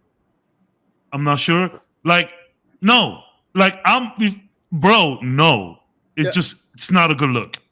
I want to say two things. One, the picture you had up there of the white guy from the Mila Jovovich movies. Yeah. He was a shit choice as well. He was a shit choice. He was god awful too. Yes, But I agree. the funny thing is, the dude who played him in the Netflix show, that's the concierge from John Wick. That's the dude who in John Wick 3 knuckled up with John and protected the fucking Continental. So he is a badass mofo. He Not in might that not wig, have been though. right for the role. The toupee killed me. It does not look good. Yeah, I need Wesker. I need Wesker. Like, I need Wesker to have a nice haircut. You know what it is? You know what it is? It's not the fact that he's not smooth. It's that what they wanted him to do with that character, he couldn't do. I don't think so. There's other brothers that can do that, is what I'm saying. I'm not saying that you shouldn't have made him black. I'm saying you picked the wrong black guy. Like, Yeah. And yo, Netflix has been falling into this trap where they use popular IPs to try to make a show. And, you know, Cowboy Bebop, now Resident Evil. And I keep hearing the same thing over and over. Yo, if this wasn't the IP that you were trying to grab from, if it was its own independent thing, this would be fantastic. And I think Resident Evil falls into that so much because I was actually interested in seeing how hard it fell on his face. And it actually had a pretty off-the-wall, crazy ending with some really good, impressive computer graphics, might I add. But the fact that it was Resident Evil is just, this could have been any other zombie thing. It would have been fine. The fact that it was Resident Evil, it really blew it. But I did watch all 8 episodes because I just want to see how bad it landed on his face. And it didn't stick the landing. Have you ever seen the video of the girl who flips off the thing, lands, and breaks both of her fucking knees, both of her legs? That's what happened to this show. Yeah, it's grim. It's grim. Like, it was, yo, if this could have just been anything but Resident Evil, it would have been fine. You could have called this Zombie Apocalypse 2036, and it would have been fine. But the fact that it's Resident Evil, wow. And it's in the universe, so they're like, yo, in the future, we could see characters that you might see. And I don't want to spoil it for anybody thinking of watching it, but the end, they hand this guy a name, and you see the name, and it's like, oh, fantastic. At the end of this show, we get something that we can hold on to. Thanks. The last episode, Ada Wong. And I get it. We had, sorry for the mic thing. And I know we have Wesker this whole time, but okay, I'm done now. Sorry, we're going over way too long. Sorry.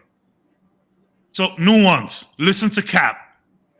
Word. Nuance is too important. Yeah, and you know what the crazy shit was? I only looked at him as a character that can be that serious and give fear and all that other shit. But when you actually do go into the backstory of Doom, unlike any other character, Doom is culture.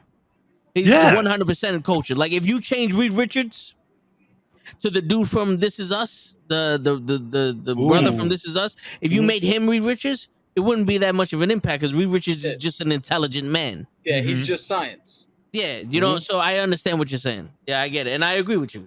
I would have loved to see homie that played M'Baku. I would have loved to see him as Wesker. That's a cool brother. Oh, yeah. You put some shades on that, man. That's a cool brother. You picked the wrong black guy. I'm not mad that you picked the black guy. Man, you picked the wrong one. And you didn't write Royal for this one. Yeah, because he's a great actor and he has a really good voice and he does a lot of video game voiceover, which is why I think he got the job. He just knew people who knew people who knew people. Yo, we're gonna throw you $20 million to come be Wesker for a few episodes. My man said, I do. My man looked in the mirror like, this isn't gonna end well, but sign the check. Yep. You know something? I kind of, so like you said, I forgot who just said it, but if you take the concept of what Wesker's supposed to be, I can see this guy, why you would pick this guy to be the overarching man in the chair that everybody's supposed to fear because he's pulling all the strings. Mm-hmm. I can get that on the concept level. But then again, when you start adding in how he's actually supposed to be portrayed and all the little nuances of the character, well, then you got to get somebody who can give you the concept and the execution. Come on, bro. You gotta get a cooler brother than that. It's the and I was fine with everything. And at first I was like, okay, so what's up with this Wesker? Because I understand that Wesker, you got a black guy to do it, fine. But there's something weird about this Wesker, and you find out mid-show that this is a clone, which Wesker, that's canon. Wesker he injected so much T-virus into himself. He got clones running around everywhere. So I'm like, okay, this is a clone. And I was upset because I'm like, man, if the real Wesker is bald, I'm going to be upset. I need that hairpiece. But he comes out with that toupee, and I was just like, you could have gotten Wesley Snipes to do it. But it would have been too close to Blade. And he's a little older now. But this guy's old too. I just don't think he carried the coolness of Wesker. Yeah. I'm done there. If you guys want to watch the show, go right ahead. I heard a little bit about it. I'm not interested. Yo, I'm done watching bullshit. So if it's not good and doesn't come recommended, I don't fucking watch it. Yeah, man. I really just I wanted it to just go well. And maybe season 2 they listen to some stuff, maybe give us some characters we know a little better, give us more in-depth story, but you know what gets me fucking pissed? How there are actual shows that I did watch, like one season came out and Netflix is like, we're good, let's cancel that shit. But then they'll make something like fucking this Resident Evil. And it's like, let's give it 4 seasons. Yeah. What? Yeah. And I've never been into zombies and vampires and shit like that anyway, so I'm not. You didn't watch Walking Dead? I watched the first 2 seasons. Once they killed Shane, I was out. I watched the first 3 seasons. After the whole governor thing and the jail, I stopped watching after that. Yeah. Because you know what it is? Listen, you guys know already, I have a problem with Lois Lane. I have a problem with a defenseless person trying to act tough and be in the safe and starting trouble. Yeah. So that fucking kid was pissing me the fuck off. You're not the only one. Don't walk around like you got the biggest dick and you're too pussy to actually kill a zombie. Fuck out of here. Get that the fuck out of here. I will never subscribe to that shit. Never, ever. Like, I never had a problem with Pepper Potts being tough and standing up to AIM, the head of AIM and all that other shit and putting on the suit and beating the shit out. Never had a problem because she was already a strong woman that stood up for herself. Mm-hmm. And you could see that in her. But when you're completely defenseless and useless and all that other shit, and then when you start doing shit and you're beating Doomsday? Mm-hmm. No. I can't. I'm out. Can't do it. It always rolls back to Lois Lane for you. Yep. Always rolls back to Lois Lane. And you know what's funny, bro? The Lois and Clark show. Yeah. On dude, I love that Lois Lane. Yeah. I love that Clark on there too. Yeah. Yeah. He's a good That's Superman. old. What that was on like NBC or something, right? No, the new one. Oh, the new one. The new one. I'm talking about the old joint with Christopher Kane. Dean Cain. Dean Cain. Yeah, Dean Cain. Yes. I like that one. I enjoyed that show. I enjoyed that show. Yeah. Yo, I would be remiss if I didn't point this out. But so the way you feel, well, I'm not even talking about the 2 Batmans. Okay. But the way you feel about Lois is how the majority of people feel about Kamala Khan, this chick from Prey. I know there's a difference. Yeah. But that's big difference. That's how they see what's going on. That's the whole go woke, go broke shit. That's what they're seeing. Nah. Because my thing is beyond gender. It just so happens that they write the female characters like that. If you made her tougher and she don't have to be a badass fucking around with the other shit. But if you made her not so dependent on being saved by someone and all other shit, then I wouldn't have, like, Kamala Khan, in no point in this fucking TV show did she needed to be saved by anybody. She did the saving. Yeah, she got the power and she stepped up to the plate and she wanted to be something better and she strived to be something better. Like even her friend. There's instances where like Kamran and the grandma because she was like out picked her up in the car because but she was out doing hero shit. Yeah, she was just unprepared for the situation. She was doing her best. Yeah. Like her friend that knew all the technology and all other shit, Bruno.